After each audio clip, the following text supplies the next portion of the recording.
fanatics are listening. You are the ones who are the ball lickers. What we got's gonna turn your brain into shit. Why you laugh? Zlurpcast! Oh my God, the fanatics are listening. That's what the thing says. Why you laugh is also what the thing says. Zlurpcast is on the air. You know I'm Jonny P, and you know we got Xtreme. If you're watching the video, you've already seen the spoiler. If you got the audio, well, you just gotta wait until you hear something. That's okay, as we said last time. Love the audio. In fact, Xtreme, fun fact. What would you say is the percentage of audio listens versus video listens? Based on nothing but a guess, I would say 70-30. 70. Oh, now I have to do the math. I didn't know you were going to present it in that math. I thought it was going to be like 5-1 or something. Okay.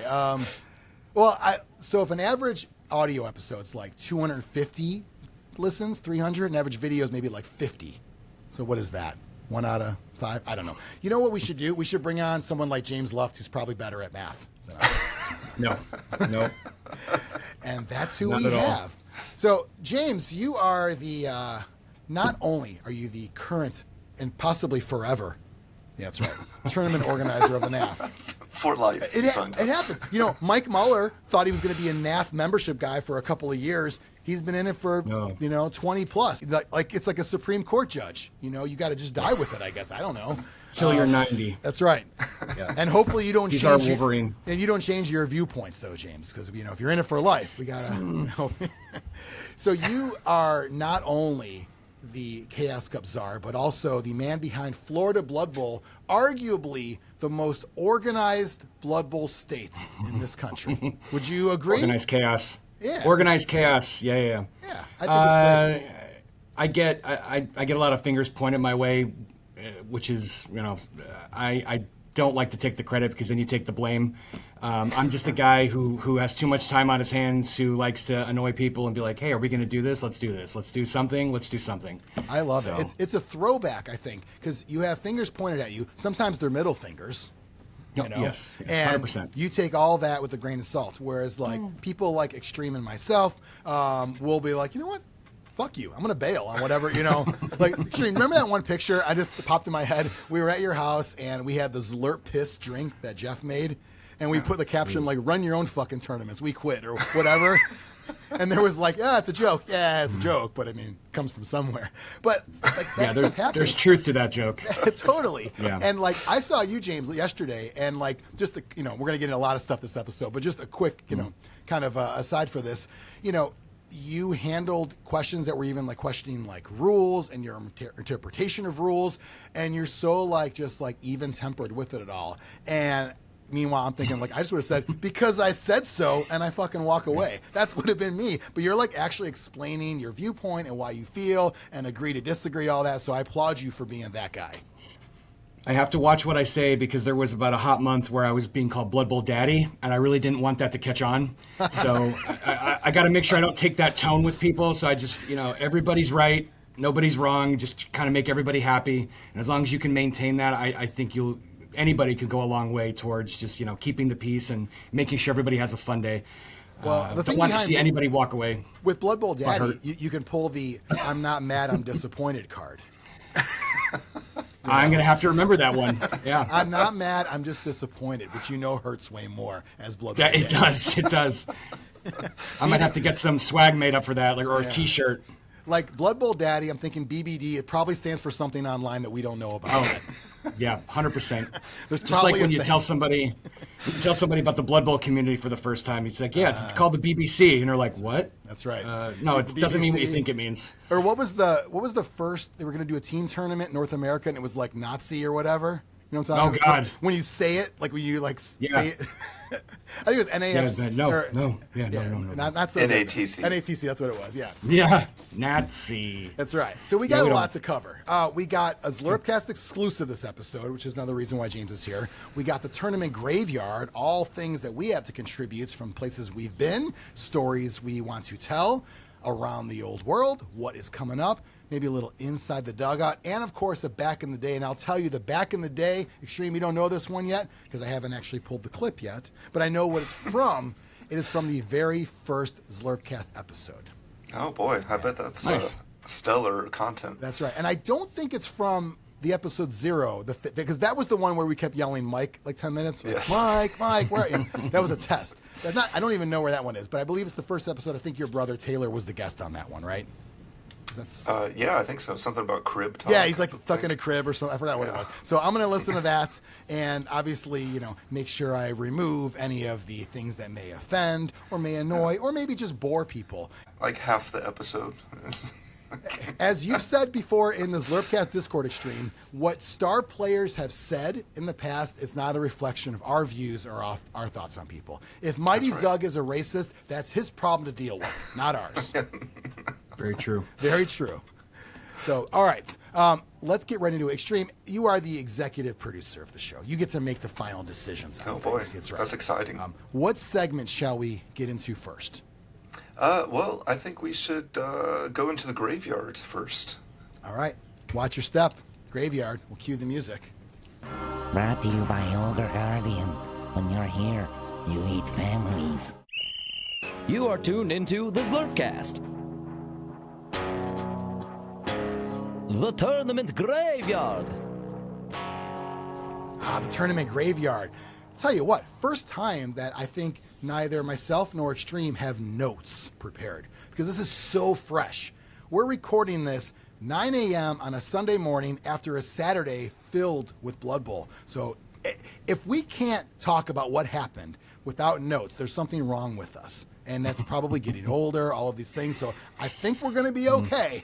But Extreme, if you can't name who won that tournament, there's going to be problems. I've got a backup. I got James here. So I mean, I'm covered. You don't have a backup. You're gonna have to go on Discord or Facebook and I'm gonna call you out if you don't know it. So, just saying, the fresh graveyard. All right, I'm already trying to mentally put everything together now. I got home like 6 hours ago, so I'm kind of tired.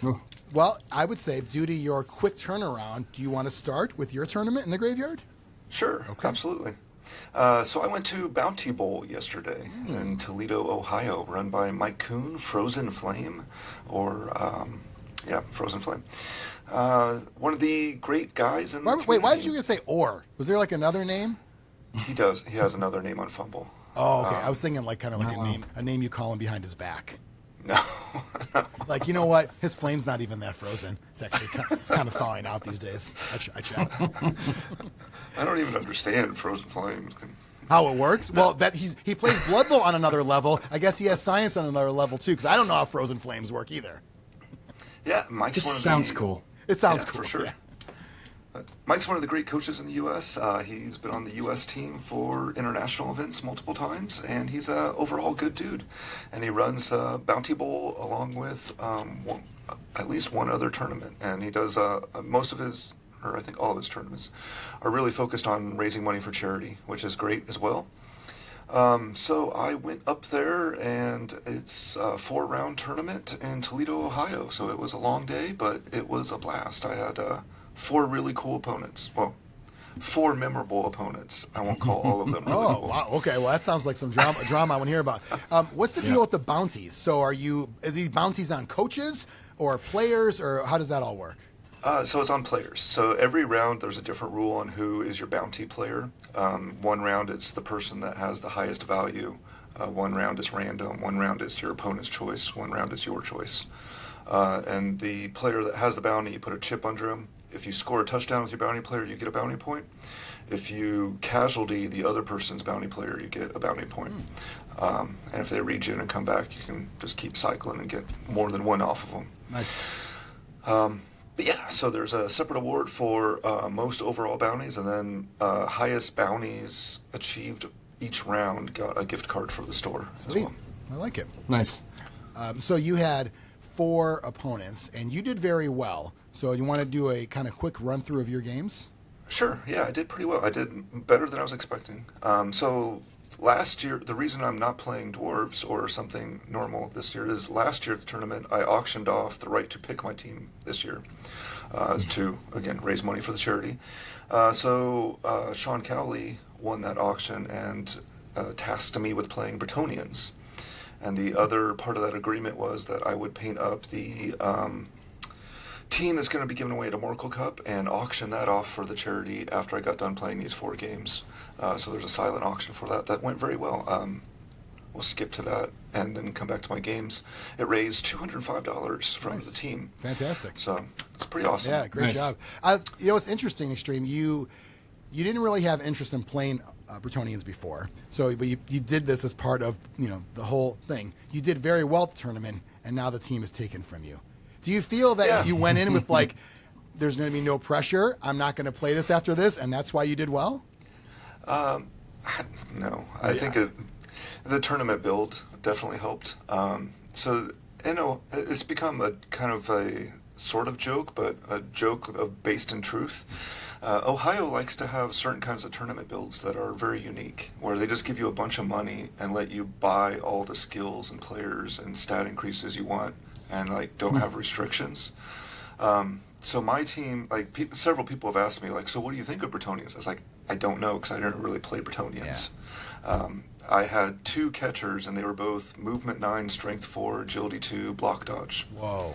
Wow. I was like, okay, so those guys are pretty awesome. Whoa. But then I ran into some teams that also had I ran into a Chaos Dwarf team that had 2 Bull Centaurs that were agility 2, break tackle. Yeah. It's like, okay, that's awesome. Man, I had the hardest time. It reminds me of like some of those Underworld Cups in the final round where everyone was maxed out. Like I have the hardest time. Like I don't want all that stuff for me, and I don't want all that stuff for my opponent. It's just way too much to pay attention to. It's a lot. Yeah. Yeah, I think all the rumblings and people outside of Ohio have started to kind of complain a little bit. So from what I hear in the future, I think Ohio's going to tone things down because it's a bit crazy. Right? The stat increases too really throw, because that's to your point. Yeah. It's like we always have the discussions about star players and if they're the opposite of the style team they are you really playing that team and all that. This is really, like you said, I didn't really play Bretonians, right, because the normal Bretonian team wouldn't have amazing catchers like that. Right. Basically 2 Griffs on the field. Yeah. That's crazy. But you also had to play against 2 Griffs, I'm sure. Yeah, I had to play against 3 of the 4 teams I played against also had like crazy monster players. One guy, I guess, didn't get the memo, but we'll talk about him first. Okay, go ahead. So I mentioned I played some cool people and some not cool people. My first round opponent was Tom, Dark Orc 20. Tom Rummery. Wow. We were just talking about Tom yesterday. Yeah, all good things, obviously. Yeah, of course. He's a former Chaos Cup champion. That's number 1. Is, and never forget his team, Brutal Force, which is not only the name of that award-winning team, but also the way he lives his life. You know? I will rule with Brutal Force. So did Tom have this is his first game, so it's early. Was he full trash talk mode at this hour? No, so I love Tom. He has grown on me over the years. It took a little while, but yes, I consider him a friend. We're close, but he's still Tom. But as he's gotten older, I think he's gotten a little more mellow. Yeah, that's good. He didn't call you any kind of slurs for not following somebody, right? He said a couple words that aren't appropriate to say anymore. Was that in a game store or some? Yeah, he wasn't loud about it this time, like in the past. Okay. So. Yeah, he just. But I did mention Tom. Like Tom, we don't say that word anymore. Yeah, he just whispered those words, which is actually worse, weirdly enough. Like it's because now it's like it's only for your ears. Like, oh, geez. Yeah. Now I can't tell anyone. And like no one else heard it. You know. Well, Xtreme, were you acting like that word? To be fair. I think he was calling my team that word, so my team probably was. And it's cool that we could all use our imagination of whatever that word is. I love that. That's what I love about like insults or like you can use your like as wild as you want. So what did Tom bring as a team? So Tom I know in the past loves high elves, so he brought the new high elves, and I was excited for him. I was like, hey, they're actually a lot more interesting now. It's a really cool team. I think you would like them because I think his 2 biggest teams that he's latched onto in the past have been high elves and Khorne. So I was like, this kind of has a little element of Khorne with the claws player and things, and the ability to hit. So I was excited for him, but I don't think he got the full memo of the team build. His team was like a very standard, like, tournament high elf team. And so he was looking at my roster, he's like, did I, like, not spend enough money or something? I was like, no, you just didn't spend it properly, Tom. So did he buy, like, a bunch of players instead of just maxing out people? Is that... He had players and rerolls, and then, like, 5 or 6 skills. And, a very normal tournament build. Wow. Where everyone else was just like these crazy You thought there'd be Ohio style. You thought builds. there'd be strength 4 catchers. Right? I would imagine everybody's going to have strength 4 catchers. Why wouldn't you? You didn't know that you could do movement 9, agility 2, strength 4. I mean, I'm sure people had 1-turn scorers right out of the box too, right? Yep. Yeah. A couple people did. Yeah. I'd probably just walk away. I'm like, you get the win. I'm out of here. No, I mean, wild. Yeah. So as crazy as it was, and there's also being in Toledo, you have some very good coaches, like some of the best coaches, like surrounding it, like from Michigan that are close by, and then in Toledo and Ohio, there's some very strong coaches as well. So you get all those coaches that are very good playing with a huge toolbox. Yeah. At the end of the tournament, there was a huge log jam of people that had 2 wins and 2 ties. Like there was only a couple that like went above that. It was just like this massive group of people. How many all were stuck there? in the middle. 24. Okay, 4 rounds turnout. should separate that, though. I mean, Yeah, but it didn't this time. Like it was just so balanced. It was really interesting. But my first round against Tom, I ended up winning 2-1. It was a lot more tense than that. And so in the past playing Tom, I've talked to people about how I've enjoyed it because at some point I learned that I could intentionally tilt him and win the game because I could just like push his buttons a little bit. so you know what makes him tick, and you know how to throw him off his game. Yeah, and so that was fun for me until he realized what I was doing at one point. I played Tom, I think he's like my 2nd or 3rd highest played opponent. I played him a lot. Oh, wow. So at some point over the years, he realized I was doing it on purpose. And then after that, we just had these really quiet, mellow games. Like he wouldn't engage me. Like it's like, oh man, you took all the fun away. Because the So mind game is, I will say, it's part of it all. Especially, and I'm sure, James, you've seen it with some of the coaches in Florida you've played a lot. Like, if you have the same opponent and you've got enough rapport where it's sort of a game within a game, that is a little bit part of it. Goading him into doing things or trying something new, whatever it is. So I love the mental game.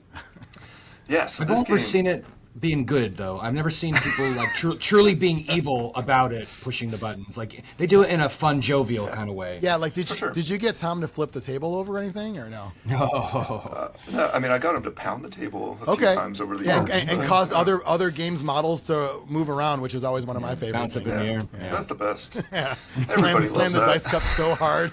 And it's like, what an asshole. And it's like, yeah, you know what? If I roll a 1 and a reroll 1, everyone's going to feel it. Everyone's going to feel it. Sorry. Yeah, but the weird thing that happened in this game is the tables were reversed a little bit.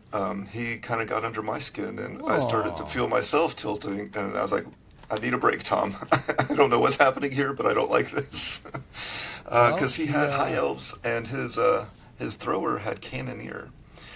So there was one play where he just picked up the ball at midfield and just tossed a 13-square long bomb for a touchdown like it was nothing. Oh, wow.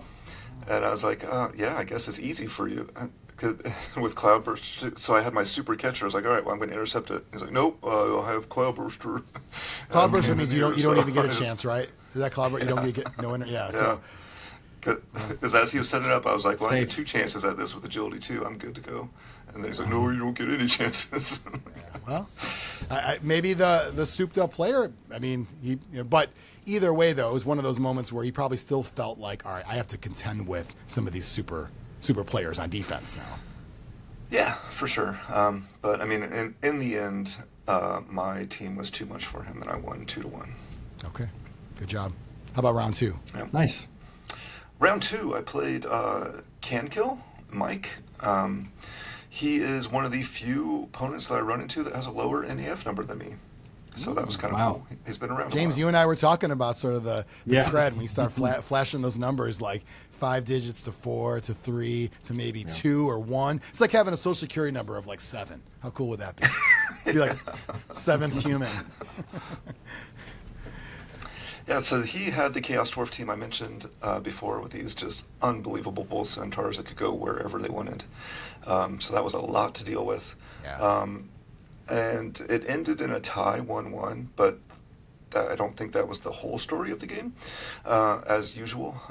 He had a good scoring opportunity that didn't work, but then I tripped over the goal line once, and there was probably 5 turns where if I could have made a 3+ dodge, I had a great shot at sacking the ball and taking things the other way.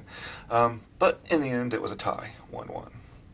Round 3, I play Ryan Sea Moose, Mood Dweeby, Mood something else. He has a lot. He's a fun dude. All these guys with multiple names. He's like one of those, like he's everyone's favorite. You know what I mean? And it's always good to have one of those guys around. You want the idea is hopefully more of him and less of the opposite type. So you got to play a friend, which is great. Yeah. I consider Ryan a close friend as well. So I'm just going through this like, man, I played 3 good dudes. Like whatever happens at this point, this was a great tournament. So Ryan is a member of the Queen City Doom Divers in Cincinnati. So he comes over to the indie tournaments quite a bit. He was playing Underworld, and some of his super players, he had a Rat Ogre whose value was 320. It was freaking crazy. It had block, dodge, claws, break tackle, armor 10, and iron hard skin. So you're really just buying upgrades at the cost in the book, right? Yeah, which is kind of problematic, but yeah. Wow. So on top of that, he also had a goblin that was agility 2 big hand that I was obviously concerned about. But the Rat Ogre was the big guy. So early in the game, round 2, I took the Rat Ogre down and broke his armor 10 and knocked him out. And I was like, oh man, this is huge. This is game changing. And he used his apothecary to keep him in. I was like, damn. Did he attack his own players at all with them or no? No, never. Not a single time the entire game. He was a very pro Rat Ogre there. I learned yesterday that you have to use Mighty Blow on that when you hit him. I think it's only on the armor roll, though, not on injury. Oh, is that what it is? Okay, I don't even know that, so okay. I think so. I think it's weird. I'd have to check it, but I think that's what it is. Super tense game with Ryan. It also ended in a 1-1 tie. It was very close. Okay.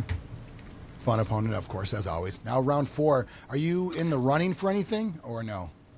I don't think so. I had a win and 2 ties, so I don't think I was in the running for anything at this point, other than a good time. Well, hey, you're not in the running. You already got that. Yeah. So my last opponent was so round 3 when I was playing Ryan at the table next to me. My son Alex Xander 0 was playing Vinny. So we were like. Vinny is also a member of the Quincy Doom Divers with Ryan, and so I was like, oh, this is really cool, and we both tied. So we're kind of like, why don't we just swap opponents, and we'll do that thing. Nice. So it sort of happened. I played Vinny, but Alex had to go play Vanderby. So I was like, all right, sucks to be you. Punishment. Punishment. So I played Vinny. Vinny had a Black Orc team, and his big monster player was his troll. He built a super bullseye troll. So it had strong arm, passing increase, bullseye, all the ridiculous stuff that you don't want to see, and that was horrible. But he, I think, being 4 rounds in, maybe he was tired. I don't know what it was. He failed to pick up on the kickoff and just let it drop. Yeah. And I was like, ooh, I have these really fast, strong guys that are very close to the line because I wanted that to happen. So I flooded his backfield, and he instantly realized the mistake he made by not re-rolling it. Yeah. And I took the ball and scored on my defensive turn 2. And then set up to kick again and got a solid defense. So I was able to push my guys forward and pressure him instantly again. So before... you could blink, it was 2-0 me, and I was receiving in the second half too. So it was just, I could tell he looked a bit defeated almost right away. Well, 4 rounds does that a lot in general. Like, a lot of people are just kind of gassed anyway, Yeah, Vinny's a great guy. I enjoyed playing him. He's an amazing coach. This game is no judgment on his coaching. He's really good. But early in the second half, so he still has a chance because he has this troll that can throw very well. So he could put together some touchdowns and come back. But I think it was like turn 2 of the second half, I killed the troll and it didn't regenerate. I was like, all right, well, that's about ball game at that point. Yeah, that's not his match. So I ended up winning 3-1. He got a garbage time touchdown in the end. Is that Vinny the Fish? It is, yes. Yeah, I played him at Ogre. He was a lot of fun. Yeah, he's a good dude. Nice. I mean, all the Queen City Doom Divers, I can't say enough about how great that whole group of players are. They're all a lot of fun. It feels like, and James, you and I were talking about this a little bit yesterday, it feels like when people are part of a club or league or just kind of a more close-knit, you don't really have an outlier like, oh, this guy's a jerk to play. Those guys might show up by themselves. But usually if you're part of a crew, nobody brings an asshole as part of their crew, I guess. Yeah, you're not wrong. We have a tendency of keeping everybody humble. We had a coach, and we would travel, and he would talk shit on the way up there in a car, and then you'd have 3 other people, like, you know, putting him back in his place, like, bro, yeah, you're not going to go up there and do what you think you're going to do. Yeah. So having that group is good for, you know, just having a better time and keeping everybody kind of, like you said, not an asshole. Yeah, totally. And I think it kind of breeds itself too. Like once you have like 1 or 2 cool guys, like they attract other good guys and like weed out the bad. And It's almost And no like one wants to hang around with a Mr. Negative. Nobody wants that. It's like a little bit of I don't know, like wolf pack kind of like mentality too, where you just, it ends up working itself out. I don't know how to explain it. You know, it just kind of, things tend to get better as long as there's enough, like the ratio, it makes sense with, cool people. As we said in the previous Zlurpcast, what it was a cool guy shitbag ratio, whatever we had that one, we had like a formula one time. Yeah, but whatever they're doing in Cincinnati, they're doing it right. That whole group of guys are just all awesome. Yeah, I heard they're doing a lot of chili over there. Yeah, that's a big thing. They're on spaghetti noodles or something. Is that what it is? So pretty awesome. So at this point, Xtreme, who won the tournament? So the tournament winner was Alex Bessinger, Okay. a Wigwam, who is a very, very strong coach from Michigan, so no surprise there. Nice. But he was a little surprised because he had a 3-win, 1-loss record, which usually isn't good enough in that environment with all those coaches. But again, on this day, I think there was like six or 7 coaches that were 2 wins, 2 ties, like right below the top few. Did the bounty points put him over? Is that what it was? No, I think all the guys at the top just beat up each other so Okay. much that his 3-1 was the best record of the day, and then so it didn't matter points wise and everything else. Yeah, so second place though was very surprising and exciting for him. Greg Ellsworth won second place. So his online name is paperbag_dar. Greg hasn't had the best luck over the years, but today was his day, Nice. and he got a second place, so it's super exciting for him. I don't think it was awarded, but Shooty was third place. He got the bounty award for most overall bounties. Okay. And I don't remember touchdowns or casualties. Oh, I do remember casualties. Beef Hammer, of course, took casualties. That's a fun name. Beef Hammer. Yeah, That's also an adult film industry name. Yes. 100%. Yeah, totally. So, He's double dipping. Yeah, well, literally. if you see a Beef Hammer at a tournament, you usually know what he's there for, and he's going for the casualties, and he achieved it again. Yeah. Most touchdowns, I can't remember who got most touchdowns. I failed that one. That's okay. But I got an award. Oh, what'd you get? I got the Julie B. Award. Okay. Oh, it doesn't really show up very well. I can see a little bit, yeah. It's edged glass. So that's really cool. So that award goes to the person that helped raise or helped contributed to the charity raffle the most, either through cash or donating things. So I had the painted team, as well as like sportsmanship and community and being a cool person. So kind of like the That's most... fantastic. Yeah, the most, congrats. The most, like, heartfelt, meaningful award, but also no, like, gaming skill required. Yes. Yes, correct. But the award is named after Mike's late mother, who was a phenomenal person and very charitable. So it's quite the honor for me to have won it. Very cool. That sounds nice. Yeah, that's definitely the award to win, and it means something too. And you had to say goodbye to the team you did well with, though. But for a good cause. Yeah, I did. Yeah, but if I do decide that I love Bretonians, I have an idea in mind for painting a Bretonian team that is very different from the team that I left behind. So yeah, could you we'll kind of explain those models? Those were a different style, right? Yeah, so they are for the Amorical Cup. Everyone attending Amorical Cup is going to get a set of this team. I believe everyone's getting the Imperial Nobility set, and then there's an add-on package where you can turn it into a Bretonnian team. So that's the one that I had. But they are based on I don't know the years. The guys in Michigan are big history I'm not going nerds. to call you out on the years. It's fine. When the French came over and established Detroit, and they were going through the colonization and the wars and things, it's based on that time. So they're like French-style uniforms. Okay, got it. Yeah, we won't hold you to the date and the month and the day, of course, would not be. Or any of the facts at all. I'm sure in the comments someone will add that on there. So, very cool. Sounds like a great tournament. Any other ones you need to cover? No. So also at this tournament, I rode up with my son, of course. It seems convenient. So we both, he also ended with 2 wins and 2 ties. I beat him by 1 tournament point. So that felt that's great. fun, yeah. Nice. So we left in a car with 0 losses. That was exciting. That's great, yeah. 0 loss. Loss of sleep is probably the only loss. Yeah. Correct. Yeah, for sure. Yeah. Worth it, as always. Very good. Good job. James, let's talk about Armada Bowl.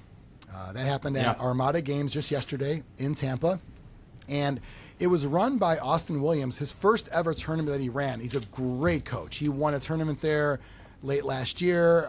He won our league there. And he's a good rules guy to have around, too, for all those kind of questions. Oh, absolutely. So it was great. And obviously, you as a backup, James. You kind of played the ringer role and sort of the also, I don't know what you want to call it, kind of just, extra set of eyes there. Anything you want to call out to the tournament before I talk about my game results? Like you said, Austin, his first tournament as a player, he won. His first league that he participated in, he won. And then right off the bat, he's like, I want to run a tournament. He's even-keeled, too. Great temperament. I think he's like a perfect type of person to run an event. He ran a very smooth event, and ironically, he's a Discord guy, not so much a social media Facebook guy. So as I'm kind of just like helping him, as I do with people who want to run Blood Bowl tournament, in his mind, and he never conveyed this to me, he wanted to keep it very low key, like maybe 8 to 10 coaches, and there's me on the other end going, "Hey everybody, you got to come to this Armada event." And I'm like showing it all over. I'm sharing it to all these Facebook groups, and he says to me, I said, "How are you doing on rosters? Did you get all the rosters?" And he's like, "Yeah, dude." He's like, "There's like 20 coaches. I don't know where all these people came from. They're not even from Armada." And I'm like, "Oh yeah." I said, "That's probably me," and I apologize. The secret is out. Yeah, and he handled it all really well though. But he admitted, he's like, "Yeah, I didn't think I was going to get this many people," and I think he did such a wonderful job running that event.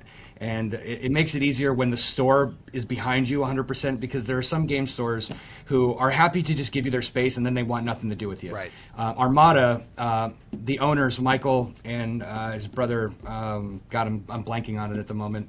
They are fantastic people. I didn't know that was his brother, by the way. So yeah. I didn't know that. Okay. Yeah. And they've been huge fans of Blood Bowl since it came out. And anytime we've ever wanted to do a Blood Bowl event there, they've been so supportive. And he's the commissioner of the league too, so he likes the game. Yep. It was a fun day. It was. I think they were long rounds. They were 2.5-hour rounds. There was a break for lunch, so I think it was very relaxed. Like it didn't feel like anybody was ultra competitive. Yeah. It seemed like a very good day for everybody. I went there to support him as a ringer, and I had no idea whether I was going to play. If I played, I was playing Lizards only because I have a painted team that I like to bring out every once in a while. Not that I'm a tier 1 sweaty tryhard. I just like to play certain teams every now and then. But I was more than happy to kind of sit on the sidelines and just hype the event. So I was constantly posting on social media. We actually got a guy who saw the posts on the Florida Blood Bowl Facebook group, and he's like, "There's Blood Bowl at Armada?" We're like, "Yeah, there's literally a tournament going on right now." He's like, "I want to play Blood Bowl. Oh my God." So he drove an hour to come down and meet everybody, buy some stuff from the store, and hang out. And he's going to play in the next league and probably in the next tournament. Awesome. Super nice guy named Joe. Yeah. That's fantastic. Good. It's something that I learned actually working in radio a long time ago, is that you think you're talking about something too much, and then the listener, or the audience in this case, still has no idea. We're like, "God, we talked about we're going to be at this grand opening of this place so much we're annoying the shit out of people." And someone's like, "Oh, I didn't even know you guys are going to be here." Like, what?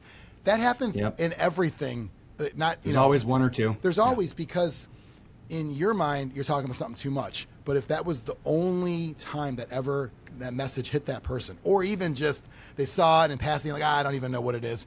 You just don't even know. So I always say when you're promoting something, there is no such thing as too much, because there's so many people that are seeing it for the first time. And in the case of Austin, he was, because he told me he wasn't trying to exclude anyone by any means. It was more of no. It's my first time running it. I just want like some local league guys, and kind of like almost like we had the tournament in Armada before the first league. This is a tournament before the next league. Has nothing to do with the league, of course. It's just more of a, hey, let's just get together and have some fun. And once I saw you post them, I was like, okay, there's going to be other people. I know that. And, something that also always happens, this happens anywhere, and anyone listening probably can attest to this, that you might think that a tournament that happens in a store with a league is going to get everybody in the league to show up. And it's never the case. You might get half the league at best. And then it's going to be other people, which is totally fine. Not everyone who plays in league format likes tournament. Not everyone who plays in tournament likes league. But the good thing is it's just more people out there, a bigger cross-section. I met people that are in the area that aren't in the league because, hey, it's a commitment. It's once a week. Josh, who's in St. Pete, he's like, yeah, I could, but it's a lot of work. Yeah, it's an hour drive, and traffic here is crazy. So, I mean, it's kind of a good way to get people that are local to also, I don't want to say come out of their shell, but kind of, come out of the cave for one day, like, oh, you still exist and you still like this game, just because you're not in the other format that I like to play it in, which was cool to see. Yeah.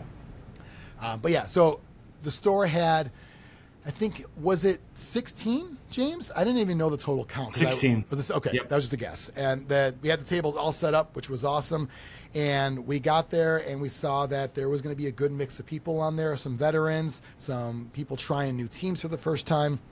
It was great to see. Round one, I got matched up against Josh. Is it Ebert? Josh Ebert? Am I saying that right? Yes. Okay. Yes. Yep. Really good coach. He had an orc team with a ghoul chewer and a troll, and I brought the Shamrock Shakes, my Wood Elf team. In Xtreme, I told you last month on Zlurpcast, and I'm gonna go different than the skills you recommended. Last time you gave me skills, and I was 3-1 at TKC, and I'm like, I could do better. I could do better, of course. Well, you can. There's only 3 games, and also there's no way. But I went with, war dancers with one with strip ball, one with sidestep, one's sort of the mayhem causer, one's the annoying ball carrier type, and thrower with leader, 2 catchers with block added, and a tree man with grab. This game, tree man basically in troll, and an alignment assist was kind of like just at the line the whole time, didn't really do a whole lot there. Vareg was tough to deal with, of course, but it was a really fun game. Great coach. We got a lot of great talk back and forth as far as we finished not only in good time, but we were had a full-on discussion as well. So that was awesome to see. And definitely I would consider making a new friend a win, even though my result on the game was not a win there. So the Orcs won that one. I will Don't say, feel bad about that one. Right. He's a great coach. Right. I didn't feel bad. Yeah. And also, precursor, just like my at TKC, if my loss is against someone who did very, very, very, very well, then it's not really that bad on my part, because, hey, they're great. What can I do? Had a lunch break in there, came back for round 2, and I was paired up against Jason, who is my teammate for the Florida State Championship series that James Luft running, which we'll touch on just briefly as well. I know we talked a little bit about that, but Jason is a friend of mine. We have not played a ton of games together because we ended up not playing each other in the league, but we played some one-off games before.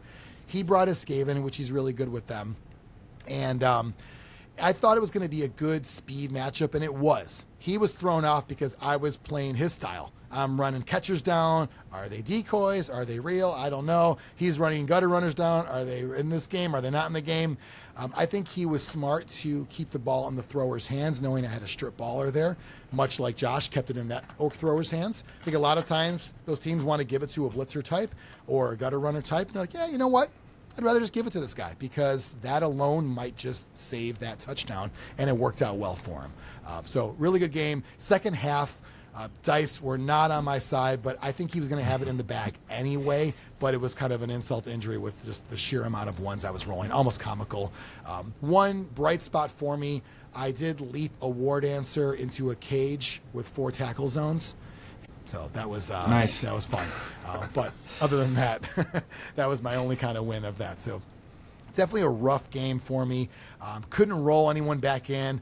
Not a lot of casualties, but a lot of knockouts. And as I learned at TKC, I was rolling knockouts in like crazy, and I knew if I can't get that kind of luck for what Elves bringing the net, I'm not going to win, and that's exactly what happened here. I was not able to bring those guys back. But still a fun game. At this point, got to laugh it off, 0-2. It is what it is, still having fun.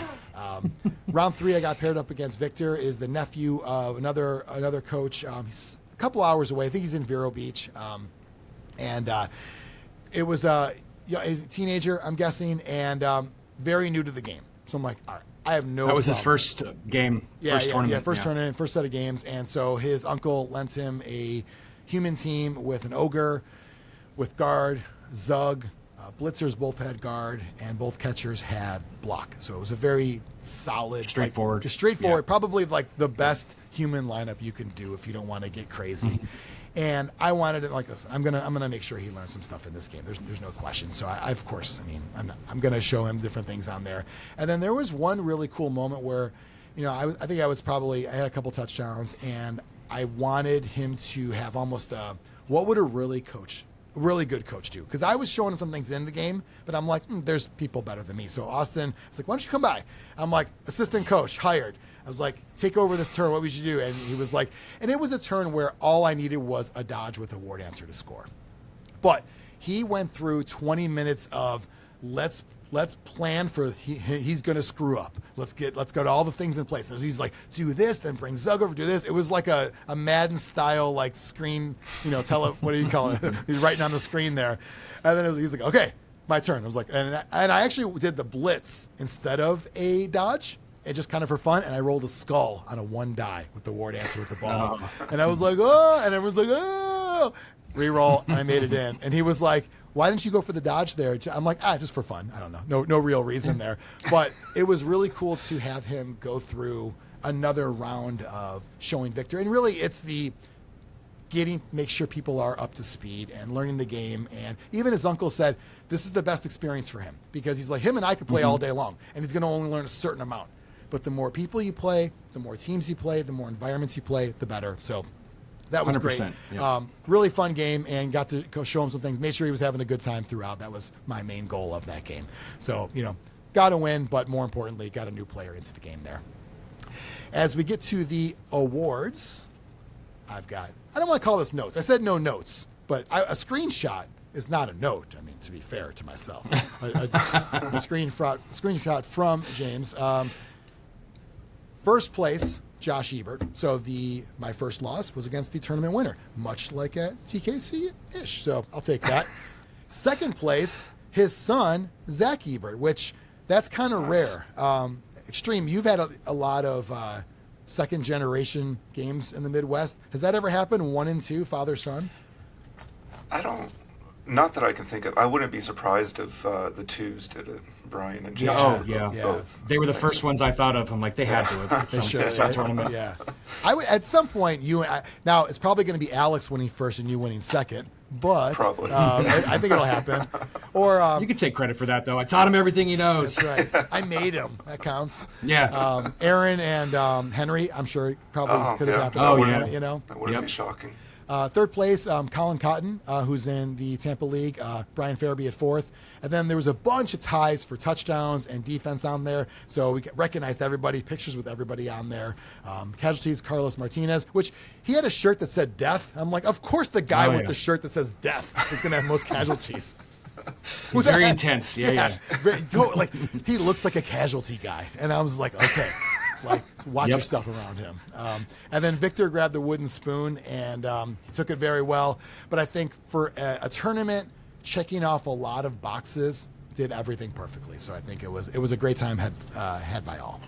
Listening to you recap your events, I'm like, round 1 he played against Josh, and that was his first Blood Bowl Season 3 match. He hasn't played in a while, so he's going to Amorical Cup, and this was kind of a come out to this event to shake off the rust, and I think he shook it off pretty well. Yeah. Sounds like it. What's funny is, so in that game, he's like, hey, if I see, I said, hey, and I was like, I didn't know him before, so I'm like, do you know secure the ball? Do you know the stalling and that kind of thing? And meanwhile, in the game, I had probably 3 or 4 times where like I tried to push a guy in a square he can't go to, and he's like, you can't go there. I'm like, I know, and I'm like, what the hell? Like, was that the mind game of I don't know what I'm doing? It's season 3 is so new to me, But no rust whatsoever. But seeing him bring his son out, I love seeing him and Zach come out. I love seeing Jason and his son come out. It's awesome seeing, parents and their kids coming out to enjoy Blood Bowl together, and I'm seeing that a lot more, and I love it. It's really cool. It's something that, if you think about it, so like Xtreme, you and I were going to tournaments basically when the NAF started, and so over 20 years ago, and we're playing this game for this amount of time, and people are having kids that are into games or forcing them on them, whatever it is. You force your kids into whatever. Usually you're gonna play this game. Well, like our age group, we would rebel against anything our parents told us to. Music, game, whatever. I think it's a little different now. For some reason, you're a cool dad, Xtreme. I don't know why or how, but it happened. And so Alex got into it. He plays all these games, and you're right, James. It's across the board. Like every event has this, which is so cool. I consider that day a win for me because I got to collect on a raffle prize, James, from the Backyard BBQ tournament just a couple weeks before. And I just want to show off. I was so impressed with. Love this Crocs, the Grebo Lizardman team. So, to me, it was a win. I could have lost all 3 games, and I'm going home with a new Lizardman team. Shout out to Sam from Sija Miniature Painting Studio. Sam donated that team. He actually donated that team to the Florida Blood Bowl State Championship. And we did 2 raffles for John to eliminate his medical debt. Yeah. And the first one was just loaded with so much stuff. And the second one, I start panicking, and I'm like, oh, we don't have enough. Yeah. And then I had that team there, and I said to him, Sam, would you be offended if I was to use this team for the second raffle? And he's like, when I give you something, he's like, I trust that you're going to do whatever you think is best with it. And that is so cool if you want to do that. And he had no problems with it. And I love that about Sam. He is always supportive of everything that we do for Florida Blood Bowl. So I put that in there. And I knew you'd be happy when I pulled your ticket. And you won. I was freaking out when I saw it. I was literally like, oh my, screaming. And I'm so glad. My next question to you was going to be, who do I think for that? So I think it's something that, great to see. And it's like with anything. Nobody buys raffle tickets to expect to win. You expect to help out whatever cause you're supporting. And so when you hear about this, like, holy shit. And then I'm like, keep scrolling. I'm like, there's more. And I literally am just getting into Blood Brawl too. Like I got the styrofoam pitch, and I'm painting it and putting the spikes up. So now I also have a more travel size one as well too. So like that was like, oh my God, how perfect is that? I literally just painted that, or started painting that the day before I got that. So very cool. Thanks for bringing that in. And one thing, it's always great too, James, you're a great like mule when it comes to bringing prizes and things around. All the trunk deals, we're always like trying to like make deals, cut deals. So I love all that. You don't even want to know where I have to carry most of that stuff. My prison wallet is huge. I'll tell you what, that's okay. If you got a big enough storage, it's like the George Carlin bit about a bigger house, more stuff. It's always more stuff. It's like, well, yeah. If that's exactly true. If your asshole is full, then make a bigger asshole. I don't know what else to say. On that one. If you don't mind, really quick, my tournament graveyard. I wouldn't mind touching on that tournament, and I'll make it really quick. No, I love to. Yeah. So we had the Backyard BBQ event, which was a fundraiser to help John and his family eliminate some medical debt. So Coda's was super excited to do the second charity raffle for him, and actually host an event at their house, have food, show people how they do the 3D printing process, let them pick out some models, and then they get to go home with them. It was very cool. It reminds me of like, I don't know if GW still does this, but like I used to always go to Games Day every year in Chicago, and they'd have like paint and take. They have like these ready-made games. It was like a very interactive event of that, and it sounds like a throwback to we're all going to learn something today, whether you like it or not. We're all going to learn some things, participate, and also, yes, we're going to play some games too. And people might go into it dragging their feet thinking, oh, I don't want to do this. But by the time they're done, they're going to be like, wow, that was actually really cool, and I'm glad I did this, and I get to go home with something. Yeah. But I used to go to those same Games Day. I would go to the one in Inner Harbor in Baltimore, and then I would hit the Battle Bunker over in Glen Burnie. Great time. That was the GW headquarters. Still does that GW headquarters, right? Yeah. Yeah. And they still do that stuff at the, they used to be the US Opens, now they're the Warhammer Opens, but they have their paint and take. So you get into a long queue and they do like probably 20 at a time, then they sit you down and you get to play around with the contrast paints, paint a model and take it home with you in a box. And that is literally from beginning to the end of a 8 to 10 hour event. It is nonstop. The line never ends. It's never empty, and people absolutely love it. So it's kind of like what Sam was doing last year at Chaos Cup and is doing again this year with the Friday, because there's two types of people. There's people who come out to a weekend-long event at a convention center and be like, I want all the Blood Bowl. I want to play Friday during the day, Friday at night, Saturday all day, Sunday all day, and maybe I'll stay till Monday, and can we play more Blood Bowl? Yeah. So Sam did a thing last year and it only had like 8 or 9 people, and it's already doubled that for this year. It's basically just a meet and greet paint and take. Sit down. If you don't know how to paint, you can learn some technique. If you enjoy painting, instead of being competitive because you're going to play 6 rounds of Blood Bowl over Saturday and Sunday, then you're just going to sit down and just, eat some snacks, paint some miniatures, and just chit chat with people that you may or may not know. And that's already doubled in size from last year. So I'm super excited about that. Xtreme was talking about getting into 3D printing, like the idea of like learning the whole process of all of that from an established 3D printer, and it's cool. We were talking about the ability to learn things as well as play Blood Bowl as well. And Codas would be a great mentor for that, because I've seen every inch of that spectrum, like for people who just get a 3D printer and they're like, hey, I'm going to start learning how to do this. Getting dialed in with the settings for your particular printer could take a couple of weeks, could take a lot of resin to get through to become good at doing it. And believe me when I tell you, Codas has locked in, and they don't just they have a whole garage set up. It's quite impressive. So I was really looking forward to having him bring 20 people through and show them how the whole thing, like the Wizard of Oz, like pulling back the curtain and being like, this is how it all works. It's very impressive. And we didn't get to do that. Unfortunately, Codas had a family medical emergency, so at the last minute we had to cancel. And we're going to redo it on another day, hopefully this summer. But I didn't want to disappoint anybody who was already got hotel, was already making travel arrangements, who wanted to come out and play Blood Bowl. So a new game store opened in Orange City, Florida. And I reached out to the store owner, and just like that, they were like, yeah, 20 plus people, and you're all bringing a potluck worth of food. Yeah, why don't you come on up and we'll set you up for the day. And they didn't ask me for a single thing in return, not even a dime.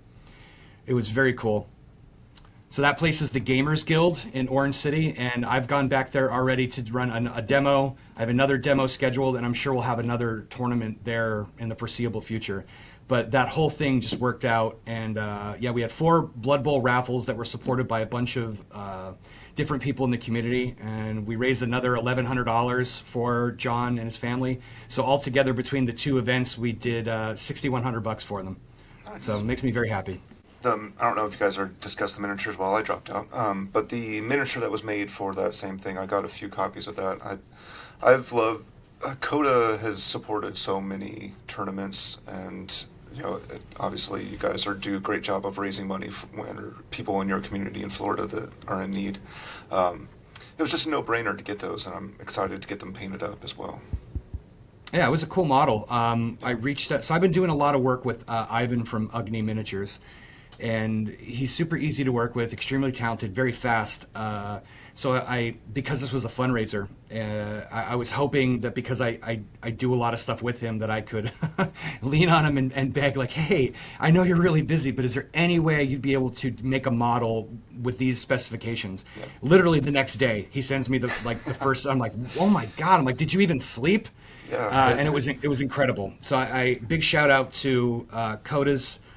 And he printed out that model for everybody, so eventually when we get back to having that barbecue at their house, everybody will receive that model. Ivan can't thank Ugni Miniatures enough for supporting Florida Blood Bowl and all the things we do. So it was it was a win-win-win. Everybody was happy. Great pivot too. When things happen, things come up. Sometimes you got to adjust, and really cool that nothing was canceled. It was just very much hey, you know what, figure it out. We're all here to have a good time and get together. Like you said, James, it's kind of different people I want to just hang out. I want to play, whatever it is, we're here for it. So love hearing that. Shall we move on to Around the Old World, Xtreme? Sure. Okay. I'll pretend to be prepared. Meet Charlie Victor, the MVP of Blood Bowl accessories. Need swag for your Blood Bowl league or tournament? Charlie Victor's got you covered. From dice that roll one's way too often, to gear that makes your team look as sharp as your trash talk. Impress or insult your fake-ass Blood Bowl friends with the Zlurpcast Ball Liquor Token. Why you laugh indeed. Hey, Coach, level up your game at charlievictorproducts.com. Around the old world. Indeed. So when we go around the old world, we go around the old world. A lot of places to go. Xtreme, in your neck of the woods, what do you got coming up in the next couple weeks, next month, all of that? I don't think it's just my neck of the woods. I think it's our entire country. Amorical Cup is right around the corner. The beginning of June, we have a big ol' Amorical Cup weekend. So the Friday before the main event, you'll have a Second Sons tournament during the day, which will be a 3-round Blood Bowl tournament, and then a 3-round Blood Bowl Sevens tournament in the evening, if you want to play in those, and then the 6 main event games Saturday and Sunday. Very cool. So if you want to hang out, you can, but if you want to play, Iron Man it then. There's a lot of games to be played at Amorical Cup. Yeah. So get the most out of your Blood Bowl. Yep. If for some reason you're not already signed up, what were you waiting for? What'd you miss out? You haven't missed out. If you contact Sean, he is still looking for help. So you can get on to the Odd Man Out team and get into the tournament for free and get all the swag for free, with the understanding that you may not play all the games. You may need individual people to fill in teams. He may need a full team to step in for certain rounds. So if you want to get in and you haven't signed up yet, contact House Blackfire and see what he can do for you. Okay. I love that, Xtreme, both you and James know people by their usernames first. That's such a nerd thing to know them by their online names. Yeah. So imagine how much it drives me crazy when people change their online names. Yeah. I'm like, who are you? Well, that's me. Like, you're on Discord a lot, Xtreme, but I don't know who anybody is on Discord because they're all different names. Yeah. And it's weird. Like, I like the Armada store Discord because Michael's like, everyone will use their real name. Like, it was like a Iron Fist, but that's actually good because now I know because if you're talking to an opponent, it's kind of weird to go into a game store and it's like packed. You're like, is anyone here Swordmaster 16? It's just kind of weird. Yeah, and that's probably the most vanilla name too. Exactly. I kept it super worse. clean. Yeah, super clean. Usually it's like Beef Hammer 69. Yep. So. Well, thankfully, we all know who Beef Hammer is, and there's only one of them that we know of. Yeah. I mean, we talked about the next generation. There could be young Beef Hammers. There could be, there could be Beef Mallet, for example, in the same family. And then Beef Sledgehammer, his dad, of course. Of course. So around the old world, Xtreme, Amorical Cup is a gigantic tournament. And if you are not signed up, you can still get into the helper team, right? There's no actual team slots, or are there? I think so the best thing to do is be on the Discord and be on the lookout. I know there was one team that had someone drop out from an emergency, so they had to fill that spot. So that could happen again. But the easiest way to get in is going to be to help Sean out. He's going to need help with staff and odd man out situations, and then you can still be a part of the event. And if you do that, I would be pretty confident you could play in the side events without any issue. So you still get some games in guaranteed, and then maybe more. Yeah. And Amorical Cup is shaping up to be the largest Blood Bowl tournament ever in the entire continent of North America, correct? Correct, yeah. 300 plus. Part of history. Yeah. I think it'll be right around 300. But, yeah. I think this is the first step in the possibility of the U.S. getting a World Cup. Until we were able to put up an event like this, and maybe even another bigger one like 500 plus, there's a lot of people out there who would like to see the U.S. get a World Cup bid. So I think Sean did a great job in ensuring that if we were ever able to do it, this was the first step. Yeah, it's going to be an amazing time. Sean did a ton of work, more work than he should have by himself. He should have leaned on his staff a bit more. Yeah. But yeah, it's going to be an amazing event. I'm really looking forward to it a lot. I can't wait. like it's already a success. You know what I mean? Like at a certain point, it's already, with the amount of signups and interest and people are hyped up, it's already historic. So very cool. Yeah, anybody who goes into that looking to nitpick over this detail or that detail, they need to put everything into perspective and kind of just wrap your head around how much is involved with putting on and executing an event like this. Yeah. I speak from experience. It's not easy. And Sean, he's done a tremendous job, and I'm so looking forward to being there in just there in the midst of it. And I know by the time we're all leaving on Sunday, we're all just going to be blown away with how amazing it all was. Yeah, agree totally. Running events is already thankless, but this is like another level. So very cool. Xtreme, I can't wait to make sure this is covered in the next Zlurpcast. Yeah, I do have one other around the old world entry. Okay. I don't know if you have any, but... I always have some, but I'll let you go first. So Amorical Cup is the first weekend of June. I don't think I mentioned that. In Novi, Michigan, just outside of Detroit. Is it Novi? I don't know, is it? I always said Novi. Am I wrong? Tomato. I don't know. I'm just saying. I don't want you to offend the tournament organizer, you know? I don't know. I'm willing to be wrong here, but that's the way I've always said it. Maybe I've always Are you said hoping it wrong. for like another Malice at the Palace to happen? Oh, man, no. I don't. I have a Blood Bowl story related to that if we want to go off topic. I'll give you 2 minutes. So at the time that went down, I was a big Pacer fan. Kind of that event and that season kind of caused me not to be a basketball fan anymore because it broke my heart. That night that happened, I was in Ann Arbor, Michigan for a Blood Bowl tournament. And I was in the lobby playing a warm-up game because it was a Friday night with Old Man Monkey. And Old Man Monkey can take a long time with his turns. So I was watching the basketball game over his shoulder the whole time. And as that was all happening, I was like, "Oh my god!" Like, I'm devastated right now at what's going on the screen. You're watching Blood Bowl on the screen, actually. So that's my Blood Bowl related. That was Underworld Cup? Yeah, it was. Yeah, so it was the night before Underworld Cup that went down. Wow, crazy!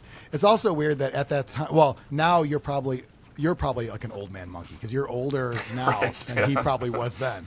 Fun fact. I don't know about that. I don't know if I caught up to him yet. No, he's like a Highlander, though. Awesome. Well, as far as other tournaments we have coming up, a week from recording, 6 days from now, this Saturday is Woj's Bear Moracle warm-up. So you get to use your Amorical Cup roster at this tournament, 100% the same rules. The only thing different is there's no team structure to worry about, like within your own team. Otherwise, though, you can bring, James, do you think most of the time people are just going to be bringing what they're going to bring just to see how it goes? Or is this kind of if you want to do it, sure, but people are going to bring whatever they want to bring to this? I think 90% of the people are going to try out their rosters, but I do know actually of one or two coaches who, for whatever reason, just don't want to do that, and they're going to bring something just for shits and giggles.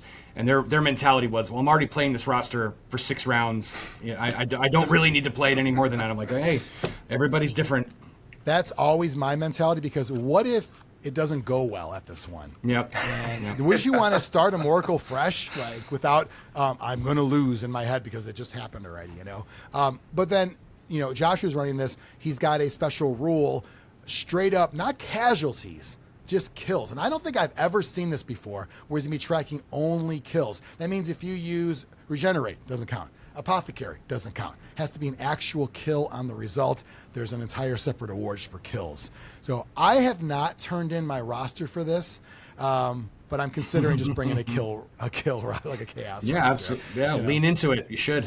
Fuck it, whatever, So that's coming up, and that's at a new game store. So the store's been around for a little while, but we've never managed to run a Blood Bowl event there. We've tried for at least 2 years, and they went from they were in a shopping mall, the size of they're right next to a movie theater, and it was a huge space. And then they upgraded to an even bigger space. So it's one of the premier game stores in Orlando, and it's always been kind of on our radar to get in there and get a Blood Bowl tournament set up. And this is the first time that we're actually doing it. So from what I've heard, because we've had some Florida Blood Bowl coaches go into the store just to kind of look around, knowing that the event was there. The store already has posters in the store for our event, which I thought that's glorious. That never happens. No. So that means they're just as excited as we are. So it should be a fun day. Seems crazy when someone like a shop wouldn't want to embrace it. I think a lot of times they just don't know what to expect because not all game tournaments bring a crowd that they, frankly, would always care about. They might not buy anything. They'll show up one day, whatever it is, but they're going to see what makes Blood Bowl coaches a bit different than everybody else. So. Like you, James, yesterday, you bought out all the Dungeon Bowls off the shelf. You're like, I'm buying all the Dungeon Bowls. I saw an opportunity. So it's rare in the wild to see a Dungeon Bowl set. And I've done this before. So I need to have enough kits where if I want to run a 20-coach Dungeon Bowl event, I need to have enough kits to be able to do that. So I saw 2 kits on the shelf, and I'm like, what the heck? So I just would sell off the dice, sell off the teams, and just keep the tiles and the tokens. And I sold everything. And a rule book too, I gave away a rule book. It's kind of useful, but also a little bit outdated. But true. Yeah, I still use the same rosters at this point. If you were to run a modern day Dungeon Bowl, or no? The colleges of Magic, yeah. So basically, what we do is we just kind of use for the core rules the Blood Bowl Season 3 rules, and then the flavor of Dungeon Bowl. I mean, you can make it work. You can house rule it, and enough of us have played where it's not going to trip anybody up really. And if you're teaching somebody new, they have no frame of reference for it anyway. Right. So I sold off everything out of 2 core boxes and one of the Death Zone expansions, and I managed to keep the tile. So that's literally, great. I made like 8 people happy. Yeah, I love that. And before I left the store, I created a Dungeon Bowl event for October, because I'm like looking on the Florida Blood Bowl schedule, and I'm like, wow, we're slammed all summer. We're slammed here. I'm going away here. I'm like, how is there nothing in October? I'm like, well, now there is. October 17th, I'm going to pick a game store. It may be Warp Fire Miniatures, which brings me to another thing I'll touch on really quick. Florida Blood Bowl, like, it's our 10th year next year. So we wanted to kind of do these things to kind of thank the community, our FLGSs throughout Florida, for having us, putting up with us for 10 years. So right now we're in the nomination phase, and if a store gets 3 nominations, they move on to the voting phase.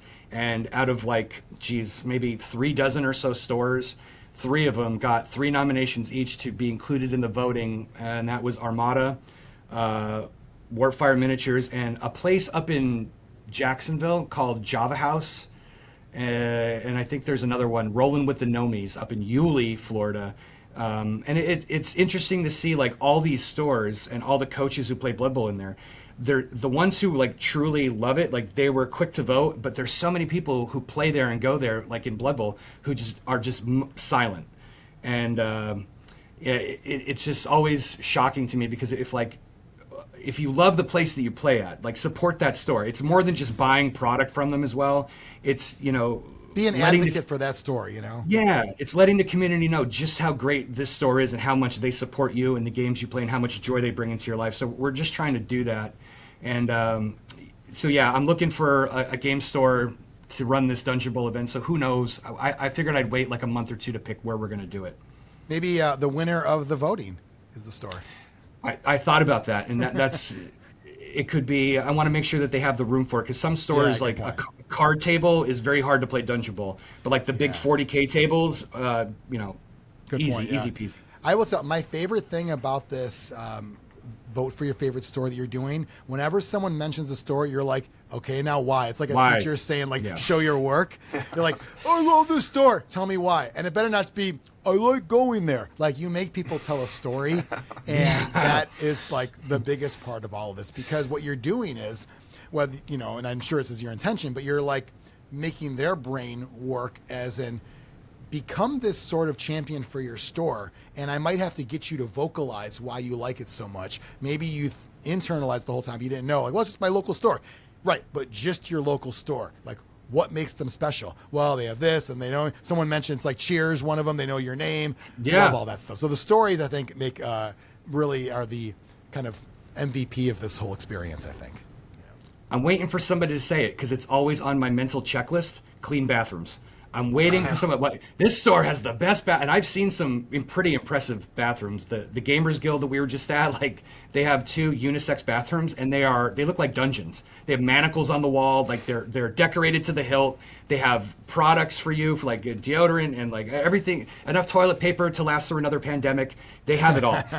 So maybe the hope is that the stores that get nominated, we're at the point now where we don't even have to talk about that. We just assume that at that level, they can't have a shitted up bathroom, That they would never get a nomination otherwise, but you never know. And I will say, best bathroom after a Blood Bowl tournament or before? Just saying. Ooh, that's a good point. Because sometimes, there's no cleaning crew happens between, round 3 and 4. It's like, I don't know what's going to happen. Really quick side note, anecdote to that. We had a Blood Bowl tournament at a game store, and somebody brought in this thing that they make called summer ale. And it's a mixture of various alcohols. And drink responsibly and socially, it's fine. It's a refreshing beverage to have at a Blood Bowl tournament. But there's always one person who just has to take it to the extreme, pun intended. And he got himself shit-faced at the Blood Bowl tournament to the point where he passed out, vomited in the bathroom. So you ever see those like Western wanted posters? Yeah. So I have a picture of this guy on the wanted post and slapped up in that bathroom. I don't know if they're still there, but I thought it was the funniest damn thing. And it's so some Blood Bowl tournaments after the fact. That's a good point. Yeah, very true. I wasn't even like the direction I was going, so I appreciate coming up. I think different experience than some other ones, but so I love that you're doing all that. Other tournaments in the area, so I'm running one at Yingling Draft House. It's actually right around the corner from our Armada games in Tampa. It's very literally a mile away. And it is going to be a tournament where kickers are the highlights. It's called the Feats of Strength, and you get to promote one lineman to all of the kicking and foot-related skills in there. No stars, no prayers, so you can take a break from all the things that are driving you crazy. And while you're there, of course, we're going to have amazing food, amazing drink, and a tour of the brewery while you're there. And James, you offered something yesterday to me. I wanted you to be able to say that on here. Sort of it's a tournament that it's $45 to play because I have to pay for the room, just being honest, in my head, and I'm not trying to sell anyone, I'm just talking, but I think about Xtreme. How many times have we gotten hotel rooms like it was no big deal for a tournament? We've done that many times in the past. It's like, but I get it. We're in a different time now. Gas is ridiculous. Everything's ridiculous. I totally get it, But it's $45 to get in because we got to pay for the room there. The tour is included in that, and of course, an amazing experience as well. And then while we're there, we all got to buy food and drink, and it's lunch and dinner. It's probably going to cover another $45, which is what it is anyway, plus gratuity on there. Some people have told me I can't afford it. It's going to be too much. James, you offered to help them out to be a part of this tournament. You want to kind of touch on that? Yes. So when Jonny mentioned this tournament, we've done a lot of Florida Blood Bowl tournaments at breweries, and they're always a fun day. Being able to drink and eat and be in that environment is fantastic. And I was probably one of the first people to sign up and say, I'm coming to this event. I think we need these type of tournaments, so they're all not the same vanilla. We need to take risks, not throw the bank at it and hope for the best, but seeing TOs think outside the box and do something like this makes for a memorable tournament and just ups the game for the area. Unfortunately, I have an obligation that I can't make this tournament, but I saw an opportunity. So from Florida Blood Bowl, what we're going to do is basically we're going to cover somebody's cost to participate in the tournament. We're going to cover their food cost, which is what you would need to spend for the day, and just round it up to $100, which might cover gas or might cover whatever. So Florida Blood Bowl is just going to give Jonny $100 for somebody who wanted to come to this event but may not have been able to do it. Now they have the opportunity to do so. Yeah, I think it's amazing. Thank you so much to Florida Blood Bowl for sponsoring that. And now I just got to figure out how to do this, where it's I wasn't gonna, but we're all. I could afford that, but I still want to win that. Yeah. So I'll, I look at it like, hey, it'll be random. It'll be the honor system. My hope is anyone who signs up is truly somebody who I would have loved to go, but. Kind of thing there. Not, I just haven't gotten around to signing up yet. But yeah, to your point, James, I'm excited to run this. When I first moved to Florida, it's been just a little over a year, and I've only been in Tampa for 6 months. And you were like, oh, I'm sure you're going to be running stuff. And I'm like, no, I'm not doing that shit. Well, because to your point about taking risks, I don't like doing the same old stuff. That's just not me. I get bored. I get bored so easily with stuff. Same. Tournaments I've started, I've given to Mike. He's like, I'll take it. He'll take, I'm not, I don't always like doing that. I like to try new stuff. So I have zero interest in running a Blood Bowl tournament at a game store. I just don't.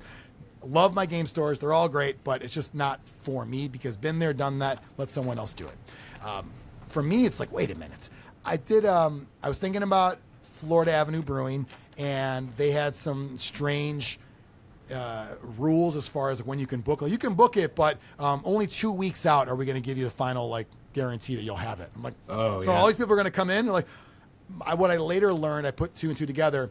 They want to have it, all their rooms ready to go in case some wedding wants to come in and drop a lot more money. I'm like, who the heck's going to plan a giant wedding in 2 weeks? But whatever. Meanwhile, I went to Yingling, and they're like, oh my God, we would love to have this. We just started doing tours again after 8 years of not doing tours of the brewery. I'm like, wow, that's great. Wow. And, it's pretty cool because obviously, in Pottsville, Pennsylvania is the original Yingling, the oldest brewery in America.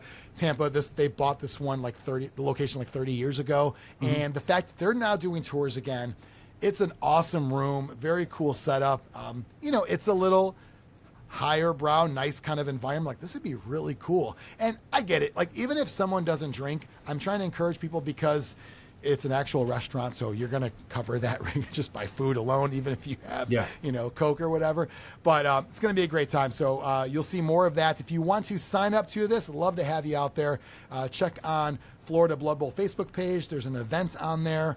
Also on the NAF site, it is NAF approved, and on the Florida Blood Bowl Discord as well. And we've got a channel on the Zlurpcast Discord. Thank you, Xtreme, for putting that one up there. It was a nice little surprise to wake up to. Saw that in there as well, too. So I have space for 28, and rosters whenever before. I'm not really strict about that, as long as I get them at some point before, and hopefully we see people sign up, and should be a great time. Feats of Strength. The first of many, I think, foot related for all the people that are into feet. I'm not. I think feet are disgusting. But I like kickers. And you know what? When you watch an old Saturday Night Live clip where the kickers are doing their own Super Bowl shuffle and they're all these foreign guys and it sounds funny, it's like, what if Blood Bowl had one of these? And there you go. A thing is born. And so, as you said, James, inspiration comes from many, many places. That's right. That's right. Other tournaments, any other ones in Florida in June? Or the thing about Florida Blood Bowl, there's always a tournament. There is. So there's one all the way out in Pensacola, Tombstone Cup 7. Ken Atkinson has been running this Pensacola tournament now for 7 years. That one's coming up. Then we also have in July Chaos in the Cape. This is the first one using the Chaos Cup rule set for a practice tournament event. It's going to be in Cape Coral. So we have those 2 events coming up in June and July. Is Dirk running that one? Right? I believe so. Actually, I think he's making his son, another father and son duo. And they're both fantastic. Ben didn't make this last one, but I think Dirk said he's making Ben run this event so he could play in it. I love which is it. Great. Well, and both of them are coming to Feats of Strength as well. I tell you what, he's he'll travel wherever. Him and his son, another, like you said, second generation. So very cool to see. Always something going on around the old world, especially down in Florida. And I think it's time to get to that exclusive. Oh, no. Oh, Xtreme. Okay. You didn't lose power. No, you lost power earlier. No, so you lost your power on the show as well. I lost that a long time ago. June 20th, Alex Schutte is running a tournament in Indy, and it's a summer boot camp tournament. It's a very unique idea. So you pick a race, and you can only buy linemen from that race, but then you have to draft a star player, and the star player teaches the lineman things. So the skills that you take to upgrade your linemen have to be skills the star player has. So interesting. And he's limited. I've never seen that before. Yeah, he's limited the lineup Schutte of... is the... Yeah, go ahead. Sorry. He's limited the lineup of star players to intentionally avoid people just blodge spamming a team. So it's only the mid-tier star players, the really good ones. He was very careful what star players are allowed. Yeah. Nice. Schutte is he's one of his specialties is just throwing shit against the wall and seeing what sticks. And no play testing, I'm sure, just whatever the fuck. And it could be amazing. So I think that's something that he's kind of been known for. And I think it could be a good time. It's something different. We've talked a lot about on the show for years about how American Blood Bowl tournaments, they have to have identity. They have to have a thing, because otherwise, what's the difference? And that's not the same everywhere in the world. There's a lot of push for, standardization. We must protect the statistics. We must protect the stats. To each their own. All I know is if I had a tournament that was the same every week, I wouldn't go to all of them. I'd go to very few of them because it's like, what's the difference? Meanwhile, over here, stars, over here, kickers, over here, charity, over here, a team. Love all that stuff. So keeping it fresh, keeping it different, definitely what we're doing. Yep. And a week after that, at the same location, there's another tournament, the Can Slam, which is a food drive tournament. So you bring in canned goods, and it's going to a local food bank. So that is very 2 cool. weeks in a row at the same store, we have tournaments in the HOTS series. Yeah, seeing as how we're doing around the world. Sorry, I just wanted to shout out to seeing as how we're talking about other events. Four Diamonds Cup. It's in Pennsylvania. Jamie Fisher runs that event. They posted yesterday. They set the bar for every other tournament to raise funds. They raised $11,400 in their charity raffle for their charity, which is the Fort Diamonds Foundation. So I just wanted to, a round of applause and just shout out. Phenomenal, yeah. Wow, well done. That's amazing. Yeah, that's something that you're totally right, James. That does set the bar for charity-related things. I went in 2011. And it was in the thousands, I think, then.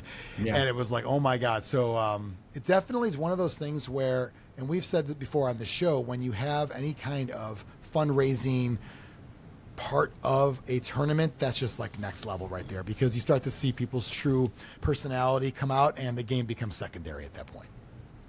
Yeah, they have great leadership, a great community, and just every year they don't sit back like, hey, well, last year we did 10,000, so it is what it is, and we're nope. They keep raising the bar, and they keep getting better and better. And that every year, like that I've been running Chaos Cup, I look at them for setting the bar for us. So this year my goal was 10,000 because that's what they did last year. So as soon as I saw that in our chat, I'm like, well, guys, the new bar is 11,400, and it's a friendly thing. It's not like there's any. I'm like so proud of them, so happy, but I'm like, well. That's our new bar, because why shouldn't it be? Like if it's all for charity, and we want to do as good a job as them and keep shouting them out. So yeah, and all my crew, they were like, all right, that's the new bar, let's do it. Let's try and hit that goal. So I love that. It's something that that you can't ask for that contagious element of doing good at those tournaments. Yep.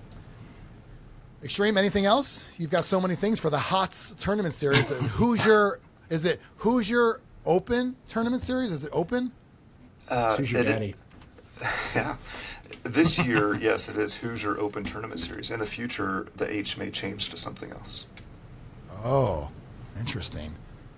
I'll make sure that is represented at Chaos Cup. That's one of the things I like doing, is taking all of the NAF tournament series, so it kind of raises awareness about them. And then we just print out like a nice poster featuring the logo. All the coaches from that tournament series sign it, and then the highest ranked coach from that tournament series gets that keepsake to go home with and put on their wall. So I'm looking forward to including that one this year. Well, let's get to the old Zlurpcast exclusive where we talk more about the Chaos Cup. Little teaser for you right there. Come back on Zlurpcast and hear more about that. And a clip from our first ever episode. Oh my God, there's still a lot to come. You are tuned into the Zlurpcast, your source for Blood Bowl discussion in the States. Brought to you by Spiky. Just kill it. And now, a Zlurpcast exclusive. The exclusive. James, yesterday I asked you, have you been on any other Blood Bowl podcast this year? And you said no. I said, great. I said, what about historically? And you said you were on a Both Down once, correct? Yes, that is true. Many years ago? Enough where we can just say it never happened? No, I think it was. I was on there when it was announced that I'd be taking over Chaos Cup from Jethro. Okay, that's kind of a while ago. All right, so whatever. That's the past is the past. The past. Something I wanted to put, as GW used to say, put you in the hot seat for. You mentioned being a fan of Zlurpcast and you love listening to every episode, but then you mentioned how the Siggy Llama podcast is your favorite Blood Bowl podcast. Yep. And I was like, okay, I'll have to check in more when it's recording and find out. First off, for those who don't know, Jeremy Morse from Michigan used to have a Blood Bowl podcast, and it was a more theater-based Blood Bowl podcast. Yes, it was a Blood Bowl variety, a variety show, not so much a podcast. Yes, much different than everything else we were doing there. Yeah. But he had characters, he had stories, like an old-timey radio show.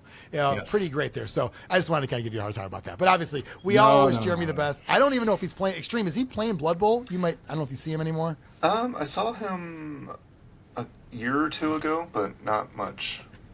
Yeah. So Jeremy was the host of the Blood Bowl podcast showdown at Chaos Cup 2014.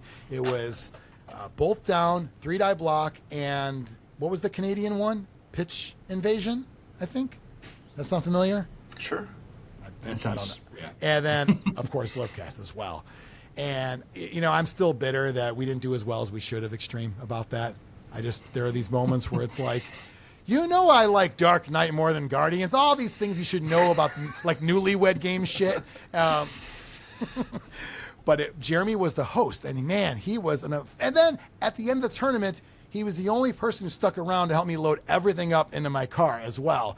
And it was like, man, what a great guy, besides doing a fun variety show. Yeah. So hopefully we'll bring that back. He was also on an old Zlurpcast, I believe, as a wizard interview. Does that sound familiar, Xtreme? I thought we were interviewing an actual wizard. He was the agent who brought us the exclusive interview for the wizard Aluminum, I believe. And yes. So there you go. He also wrote and produced and made the Golden Toe Joe song. That is very true. Golden Toe Joe. Yeah. Wow. Yeah. Awesome. Well, if that wasn't exclusive enough, hyping up Jeremy Morse, who is still with us. It sounds like a memorial. Yeah. He's still with us. Yeah, no. Probably will outlive all of us, too. But I would love to see him pop up at a tournament I'm at again, just to absolutely see him again. James, you have taken over Chaos Cup for about 5 years ago? Yeah, this will be the fourth year. Fourth year.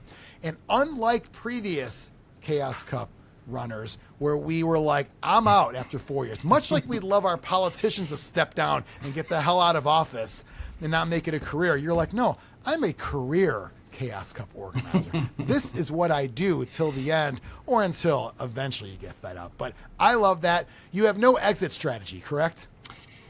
No, none whatsoever. I want to keep raising the bar until I'm like, why am I doing this to myself? And then somebody puts me in therapy. Yeah, I had an exit strategy on day one. I was right. I already was like, wow. If shit goes sour, because my first year was at the bunker, and I didn't really want it at the bunker. But Xtreme, you kind of convinced me, have it at a store or whatever. But you, James, have now not only taken over, brought it to new heights. You've had over 200 people in the past, correct? Yeah, our first year we had just over 200, and we've been hovering near that number every year since. And versus like where you get people who register and then where they show up the day of the event, we always end up with a lot of, probably 250, 260 people register when registration opens. And then over the course of those 6 months, it's just, well, I have a wedding, I have a second wedding, I have a third wedding, I'm going to be on another planet, I can't make it, but could I still get the swag? Yeah. It's like, wait a minute, your grandma died last year, I'm not buying that again. Like, I'm tracking that shit. Yeah, right. Yeah, I have a spreadsheet for that shit. That's right. All the excuses on there. Yeah, I love that. I think it's not only great that the attendance grows, but I think back to either my last year running it or the year before, and I made this big speech up at the podium, like, all right, everybody, look around. It's never gonna get any bigger than this. And it was like 94 or something, which to me was like, oh my God, that would never happen, because I saw it when it was 18 people at one point that were coming to this major tournament. So the fact that it's so huge, you got a great team, of course, with you as well, to make it all happen year after year. I love that. What can someone expect? Because right now registration is open. You can also get your room and you can stay for longer. What can someone expect if they've never been to Chaos Cup before, or it's been so long where they haven't made that jump into a modern day Chaos Cup? A great weekend of Blood Bowl, really, honestly. And it's not just about Blood Bowl. So, yeah, we have an icebreaker event on Friday, but we also have the meet and greet, pay and take Friday night if you don't want to do the competitive Blood Bowl thing. Saturday, it's 4 rounds of Blood Bowl. It's a lot, so we're going to chill and relax. So after 4 rounds of Blood Bowl, we're going to do karaoke for 3 hours. And the first time we did that last year, we hired a DJ, Zach from Winterhawk Entertainment, and I'd known him. I've sung karaoke with him before. He's an entertainer. Like, he makes it fun. So it's not just going up there singing a song. He's involved. Like, he's already asked me. He's like, dude, we need props this year. We need a prop table. Like, all. And I'm like, all right. I said, let's do it. If you're gonna like perform these songs, if someone's gonna sing a Lady Gaga song, there better be a bacon dress there. You know what I'm saying? Absolutely. How did you know? We're working on the bacon dress right now. We even have a vegan bacon dress for. I will volunteer to taste the regular one and volunteer to throw the vegan one in the garbage, Ron Swanson style. Ron Swanson, yes, please. You don't get to taste it till after they perform, though. Like all that performance sweat and everything just marinates that bacon. Yeah. No. Blood Bowl that's how coach, that works. Blood Bowl coach ball sweat. No, thank you. I'm out of that. But that's one of the many things that you've added to make this almost like a convention. Would you say, right? I like that you would say that because I've never come out and said that out loud, but yes, it feels like it's a whole experience rather than just a Blood Bowl tournament. So Sunday you're going to finish with Blood Bowl, and then we have a cool down event because you have some coaches who don't want to fly home immediately after. They want to just hang and chill till Monday. So we have a Gutter Bowl event as well. But the other thing I just want to touch base on, which is super important to me, and it's always been a factor of Chaos Cup, is the Chaotic Brush, the painting competition. I don't even like calling it a competition, a showcase, the painting showcase. Yeah.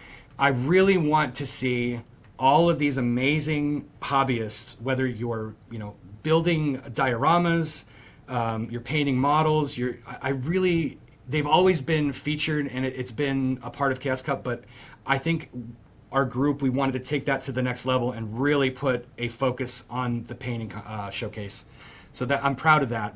The things that we've been doing with making sure that all those people get their due diligence, because it's an amazing, the teams, the models, the dioramas, it's just so impressive.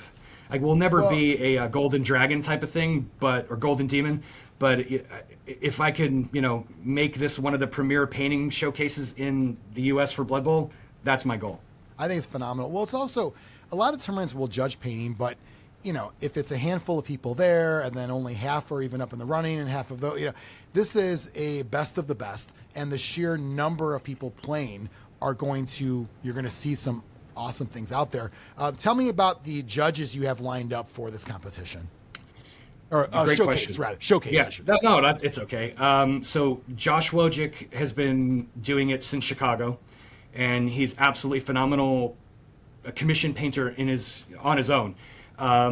Then we have Sam Soto from Siege of Miniatures. That's the team that you won for the raffle. Sam, extremely generous, super talented painter, commission painter. So we have 2 commission painters.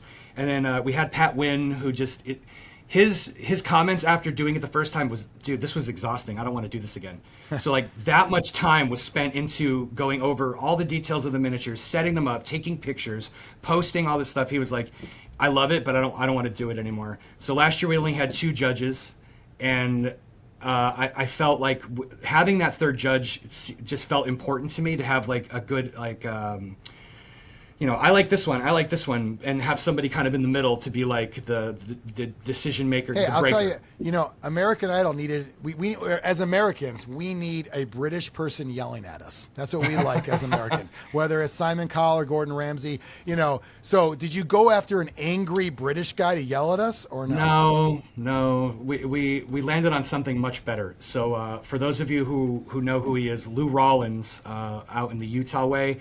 Again, he does I'm probably going to pronounce this wrong, Briggsdal. It's a Norse-themed tournament that he runs every year. But this guy donates a lot of painted teams to the community. So he's all about, giving back, extremely talented. And it's one of those situations where I reached out to him because Sam had mentioned. So I had a few people in mind. And then when Sam mentioned it, Josh was like, he'd be perfect. So I reached out thinking, this guy's never going to want to do this. And he's thinking like, wow, what an incredible opportunity. And we were both just surprised each other, and we're like, okay, awesome. This worked out perfectly. So I'm super excited. That's really cool. Oh, I have a team from Lou, my Wood Elf team, the Shamrock Shakes. I have a team now from Sam, and I've been talking to Josh about doing something. So I can't wait to have 3 teams by the 3 judges. And I'm going to enter all 3 of them and say I did. Of course you are. And they'll never know. They'll laugh along with the joke, of course. But that's when we say your bribes went through. Yeah. That's right. So as far as you mentioned earlier about the fundraising level of it all, you have a plethora of prizes out there, and you've got these cups in front of them there. That's really where, I mean, when we're talking about raffles that go into the thousands, that's what we're talking about, right? People putting in to win all those different things at Chaos Cup.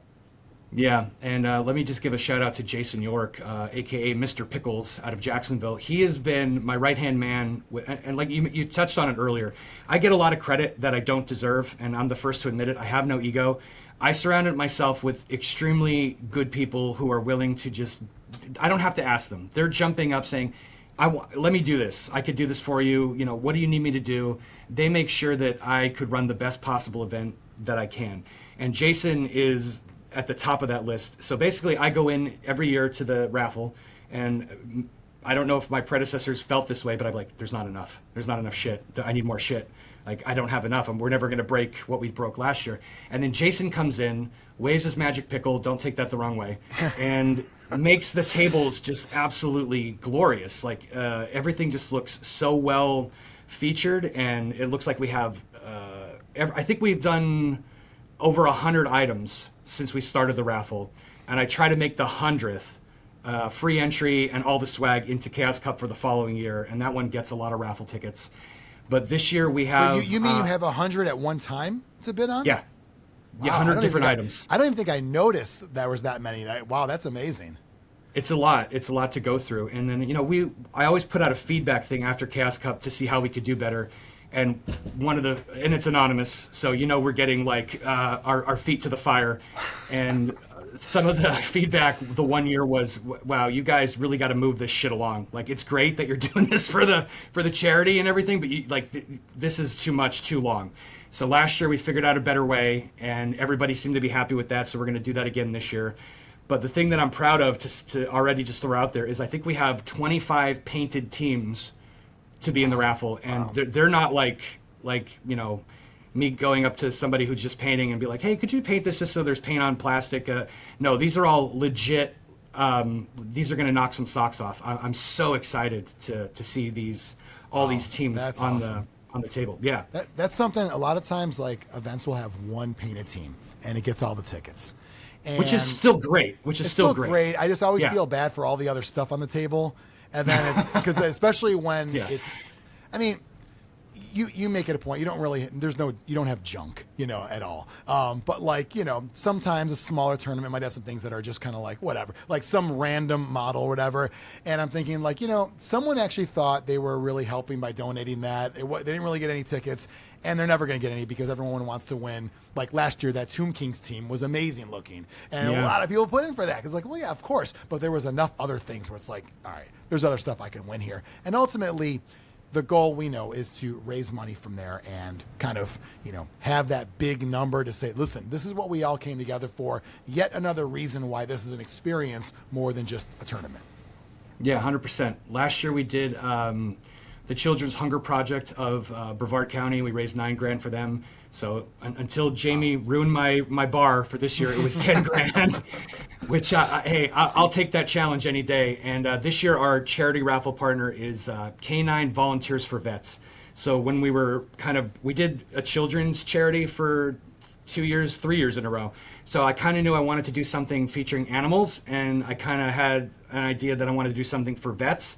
So one of our team members, Benji Feldman, is like, hey, have you ever heard of Canine Volunteers for Vets? I'm like, I have not. Started researching what they do. They're local to Florida, obviously. We're picking Florida charities, nonprofits. And I reached out to them, and it just, again, I love when things just fall into place, you know, like the A-team. I love it when a plan comes together. And every time well, I don't want to say every time. Last year and this year were just so easy to work with the smaller nonprofits, and I think that's kind of where we want to stick. The first 2 years we did larger corporation-style nonprofits, and don't get me wrong, I know the donations are making a difference, but we felt like a very small cog in a very big machine. Yeah. And that's not to discourage anybody from doing that. If that's a charity, a nonprofit that they feel strongly about, I encourage you to do that. But I think from our team's perspective, we wanted to do something where we felt it was going to make a huge impact for such a smaller nonprofit. So Canine Volunteers for veterans, this feels like a very good fit. And they're going to be on site on Saturday. And the question out of everybody's mouths is, are they going to have puppies? Are they going to have dogs? I'm like, I hope so. Yes.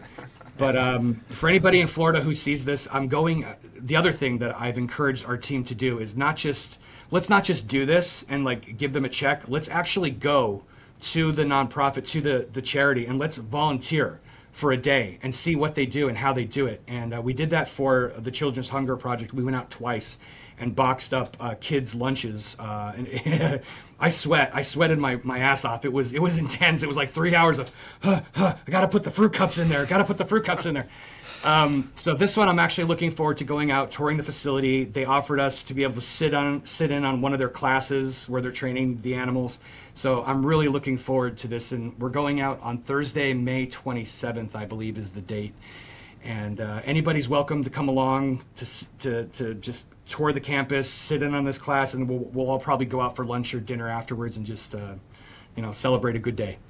Oh, that's awesome. I think each year you and your team just outdo yourself and bigger and better every single time. I love that. And because it's Orlando, you can make an experience out of it. You can bring your families. You have it set up where when you book your hotel, you can actually add days before and after. And I think the rate stays the same. Or it's like an average rate kind of thing, or I don't know. Yeah, they keep the block rate, but then the extra days, I think they tack on the resort fee. So in the end, it comes out to be a little bit cheaper.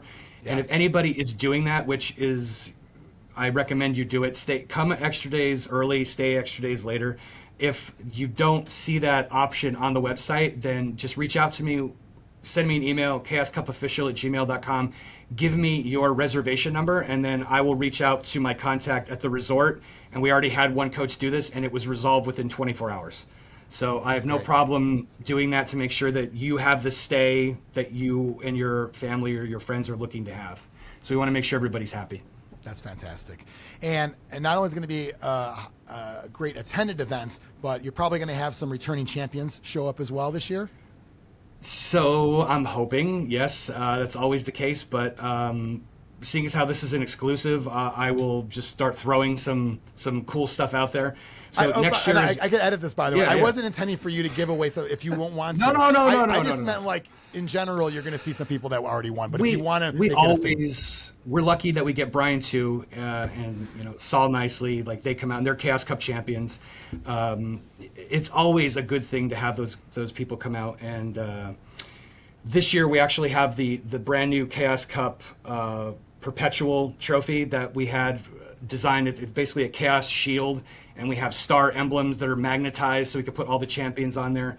Ivan from Ugni designed it based off of a fever dream that I had. And then there's a company in Pensacola called 850 Armor Works. They make Mandalorian armor, Stormtrooper armor, and they ship it to people around the world. They 3D printed that trophy, and they're also that perpetual trophy. And they're also 3D printing our winner's trophy for this year, which I cannot wait to unveil because it is like when I look at it, I just giggle because I am so excited to unveil it. But that's neither here nor there. The two things that I want to mention, which would be an exclusive.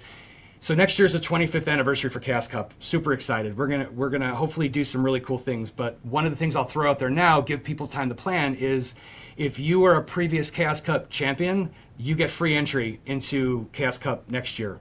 Also, probably all the swag that would be included as well. I really want to kind of celebrate all the previous Chaos Cup champions who come out.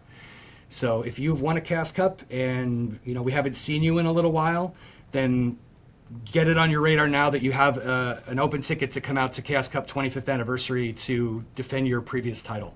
And you've got on the website chaoscup.com. I think there's like a list of all the winners on there from each year, I believe, right? Yeah. Yes.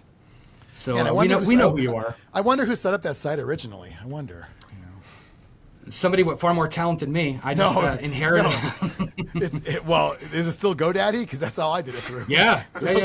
That's all I did. When I think Jeff did some updates to it, and I did some more. But I mean, hey, if it's not broke, don't fix it. So 25 years of the American Major Tournament, very cool, and free entry to Chaos Cup next year. Very awesome. Yep, I'm super excited. That's actually one of my favorite things is having that trophy there on the table, and people will come up to it, especially like younger kids or people with their first time at Captain, like, could I touch it? I'm like, touch it. I'm like, try and lift it. And then they grab that sucker and try and hoist it over their head, and I'm laughing the entire time. One time at Chaos Cup, I was running a Friday night sevens events, and I was hammered running it, and the trophy was there, and I lifted it with one arm. Oh, and the next day, I couldn't move my arm. Oh, it was nice for like a hot second. The next day, I was like, who beat me up? Why am I crippled? That's so I learned a valuable lesson. That you lifted it with one arm while drunk. I think Xtreme, while you were drunk, you skull fucked it. So it's kind of just different how we do things while intoxicated. That may have happened. But hey, just to dipsy doodle around, Jeremy Morse is a former champion as well. Maybe we can get him to come back to Chaos Cup. Oh, I would love nothing better than that. Yeah. I fanboyed so hard when I met Jeremy because I was such a fan of his podcast at that Chaos Cup that he won that year. And I'm like, hey, man, like the look on his face, I'm like, could I get a picture of the two of us? And he was just like, he indulged me, but the look on his face was like, why? But it was great. Like, are you gonna kill me later? Like, well, yeah. Nope. So no one else can enjoy Siggy Llama, so I kind of have to. I'm sorry. Siggy Llama's mine awesome. Now. Yeah, I also love that you're.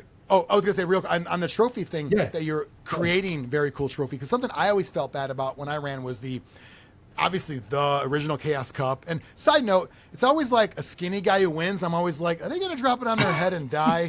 Oh, God. Because we don't carry liability insurance when we run these events, so that'd be horrible.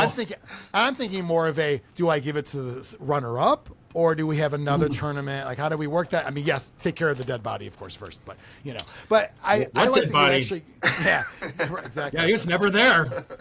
giving somebody something to take home, a cool trophy is huge, because I always felt like, man, it's like, I can't give this to you, but like getting something, because that's a major feat to win that, and I'm sure somebody's going to want to display that, Yeah, I did not start doing that. That was set into motion long before I took it over. But so there were a lot of I think 95% of all the things that came down from Chaos Cup are things that I looked at and were like, well, I want to keep doing that. That's awesome.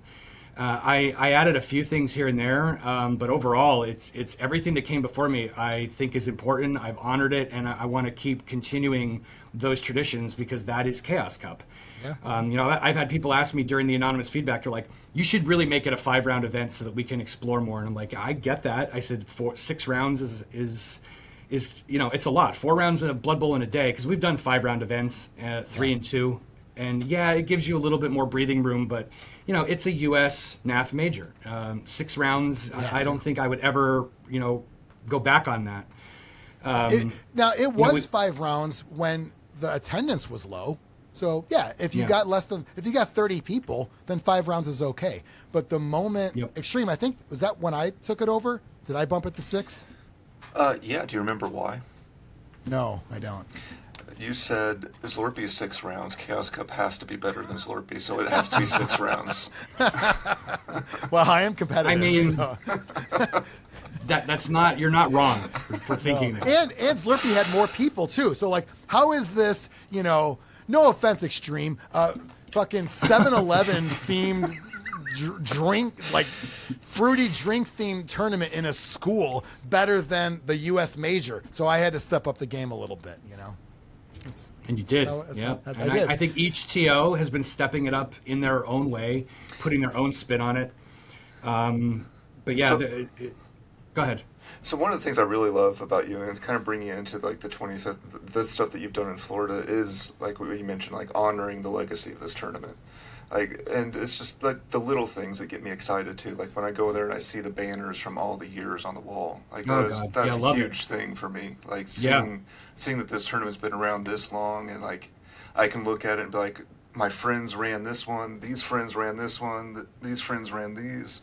Like it's just this really cool thing. And then like knowing the 25th anniversary is coming up and how you've honored the legacy is very important to me as well. I'm super excited. We have a couple of things that I'm working on that will make it memorable. I would love to get all the TOs out there too. Like obviously you guys are alternating years. I had Brian last year. I'm gonna have Jonny this year, and then hopefully both of you for the 25th. That'd be great. But to get Mike and Katie out there, Jeff has been out there. I've invited Tom Anders to come out there, every year as a vendor for Impact, and it's hard for him to be able to, travel and do that. I get it. But yeah, to have all the previous Chaos Cup champions, to have the TOs, I would really love to make it a celebration of Chaos Cup for 25 years and, really just kind of put that spin on it. Yeah. And then I have plans for what happens after the 25th, which outside of our group, I really haven't shared with anybody, but Jonny and I were talking about it yesterday. Well, that's not true. I mentioned it to one or two people. I do like to talk to certain people and just kind of see if they think like, well, you're fucking nuts. Don't do that. Generally, maybe they're like, yeah, go ahead and do it. Let's see if you fail or let's see if it happens. I'm curious to see what happens. So, Chaos Cup moved from Chicago to Florida. I plan on keeping it in Florida for as long as I run it, and what happens after that, is destiny or fate, whatever happens. But the question I've seen from people who don't know much about the Chaos Cup history is like, does this tournament move around? I'm like, no. I said it traditionally 20 years it was in Chicago. I said, for at least 5 years it's going to be in Florida. But after the 25th, my contract with the hotel, the convention center, or the resort is over. So before I start looking for another contract with another facility, I think we're going to take a gap year and I'm going to run Chaos Cup out of Atlanta and see what happens. Nice. And then if that goes over well, and my rule was like, it's somewhere I need to be able to drive to because I have banners, I have trophy, I have all this stuff. I don't want to waste registration money to like push freight. Well, it's also, it's hard in general. Like I remember something that, I know Tom probably had this struggle early on.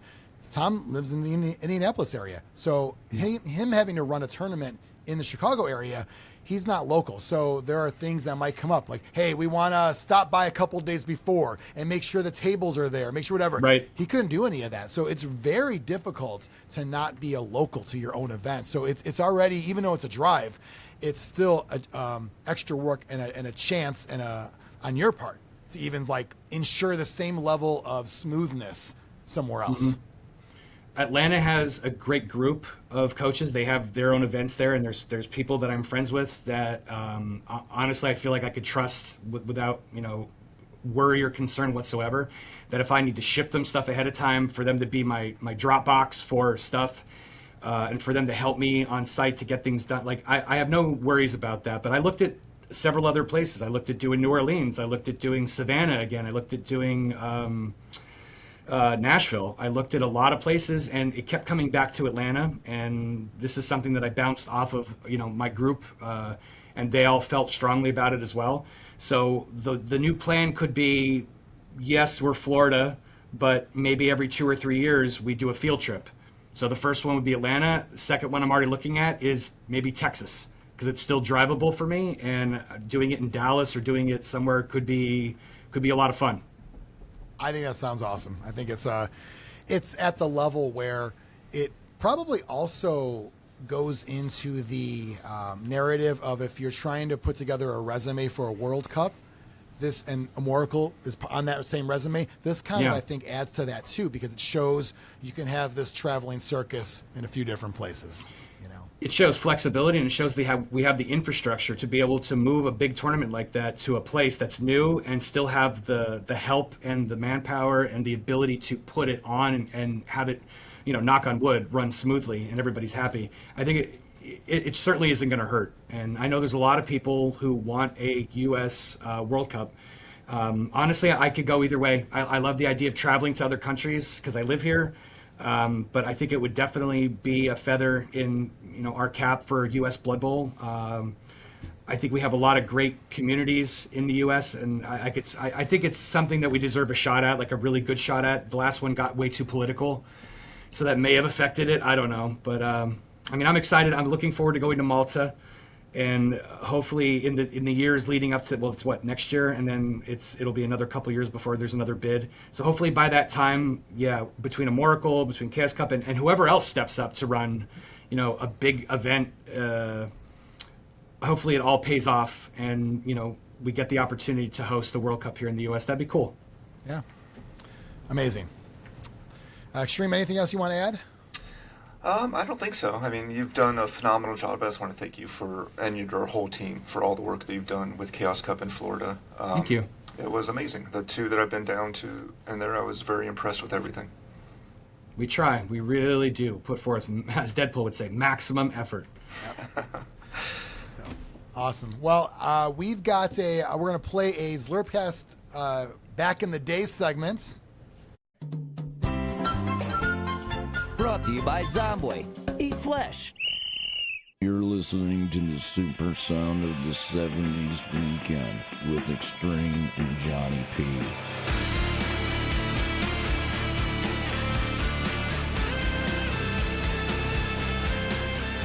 Back in the day. Back in the day. Back in the day. Today we're going to be interviewing Taylor, a.k.a. the Boy Wonder, who happens to be Xtreme's little brother. Basically, I was just a little brother living in the basement, and he came down and introduced me to the game and basically showed me how to play, and I was his guinea pig until he went on to play the other coaches. I think I was like 9 or 10, so I was pretty young to play the game, but... Wow. Yeah, you're glossing over the fact that we kept him in the basement. We didn't often let him out, so, it was... I was being generous and taking my good things down there to play with him. So, like, once a month you let him out of the cage for a game of Blood Bowl, and you just put him right back in. Yeah, that was it. That was my monthly playtime. One of the things I really remember about him being the guinea pig and us learning the game together was that because we only had each other in the rule book, some of the rules we didn't quite understand correctly. And I remember we used to think that any pass beyond the long bomb thing was just a long bomb, so you could throw the ball as far as you wanted. And this was pretty cool. We played, didn't have any problems with it. But then I went to play in a league at the game store, and I set up this awesome play where I'm going to bomb the ball all the way down the field, and the guy's like, "What the hell are you doing?" So there's definitely a need for some guinea pig there, but we needed someone that knew what the hell they were doing it too, I think. So you thought that everyone could do Hail Mary pass? Basically, yeah. That's why I was kind of wondering when I read the thing. I was like, well, what the hell's Hail Mary pass about? Why is that different than your normal throw? So you have a throwing template and it stops. Why did you think it keeps going?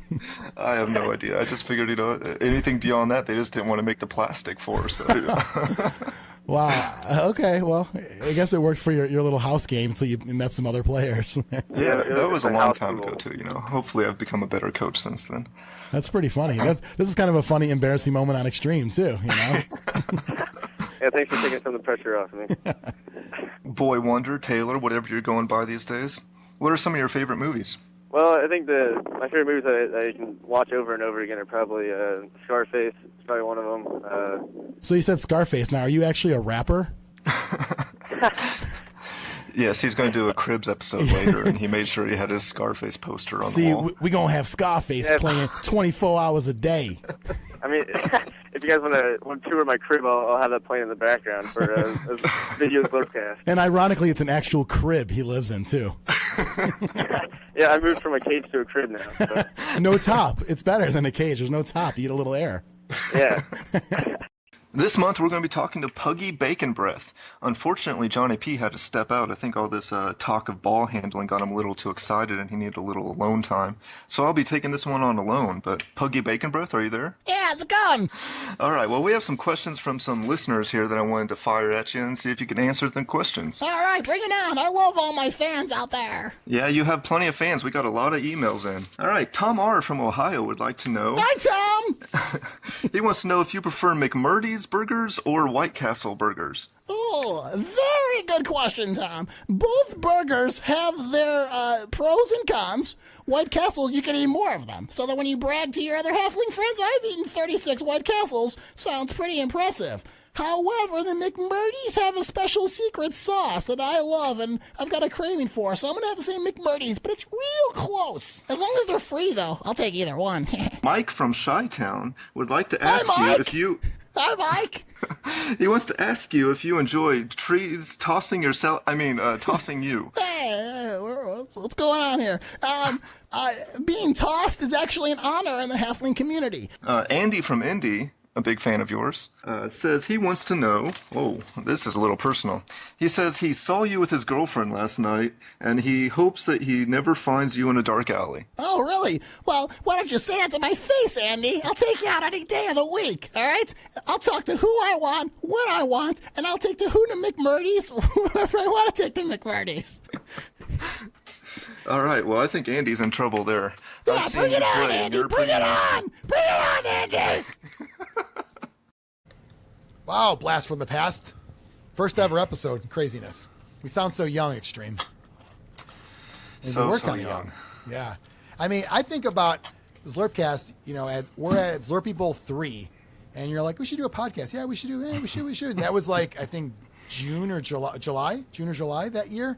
And then while we hemmed and we hawed, then 3-die blocks slid in there and tackle zone slid in there. One of those is still around, but, it's unfortunate. However, I don't have to be first. We're best. Who cares, right? If you're not first, you're the best. Something like that. James, thanks for coming on Zlurpcast. Thank you.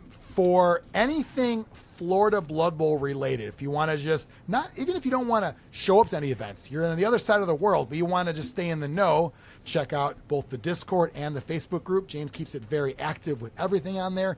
Everything Chaos Cup, go to chaoscup.com, as well as those two places as well. I think at this point, we don't have forums anymore. I mean, there's the NAF forum, of course, but, really, we don't really have forums anymore. Facebook, Discord, you got to pick one. I think you got to pick one to be in the know. Xtreme, you keep Discord pretty active for the Zlurpcast one. Any other things you want to hit, Xtreme, to close it out?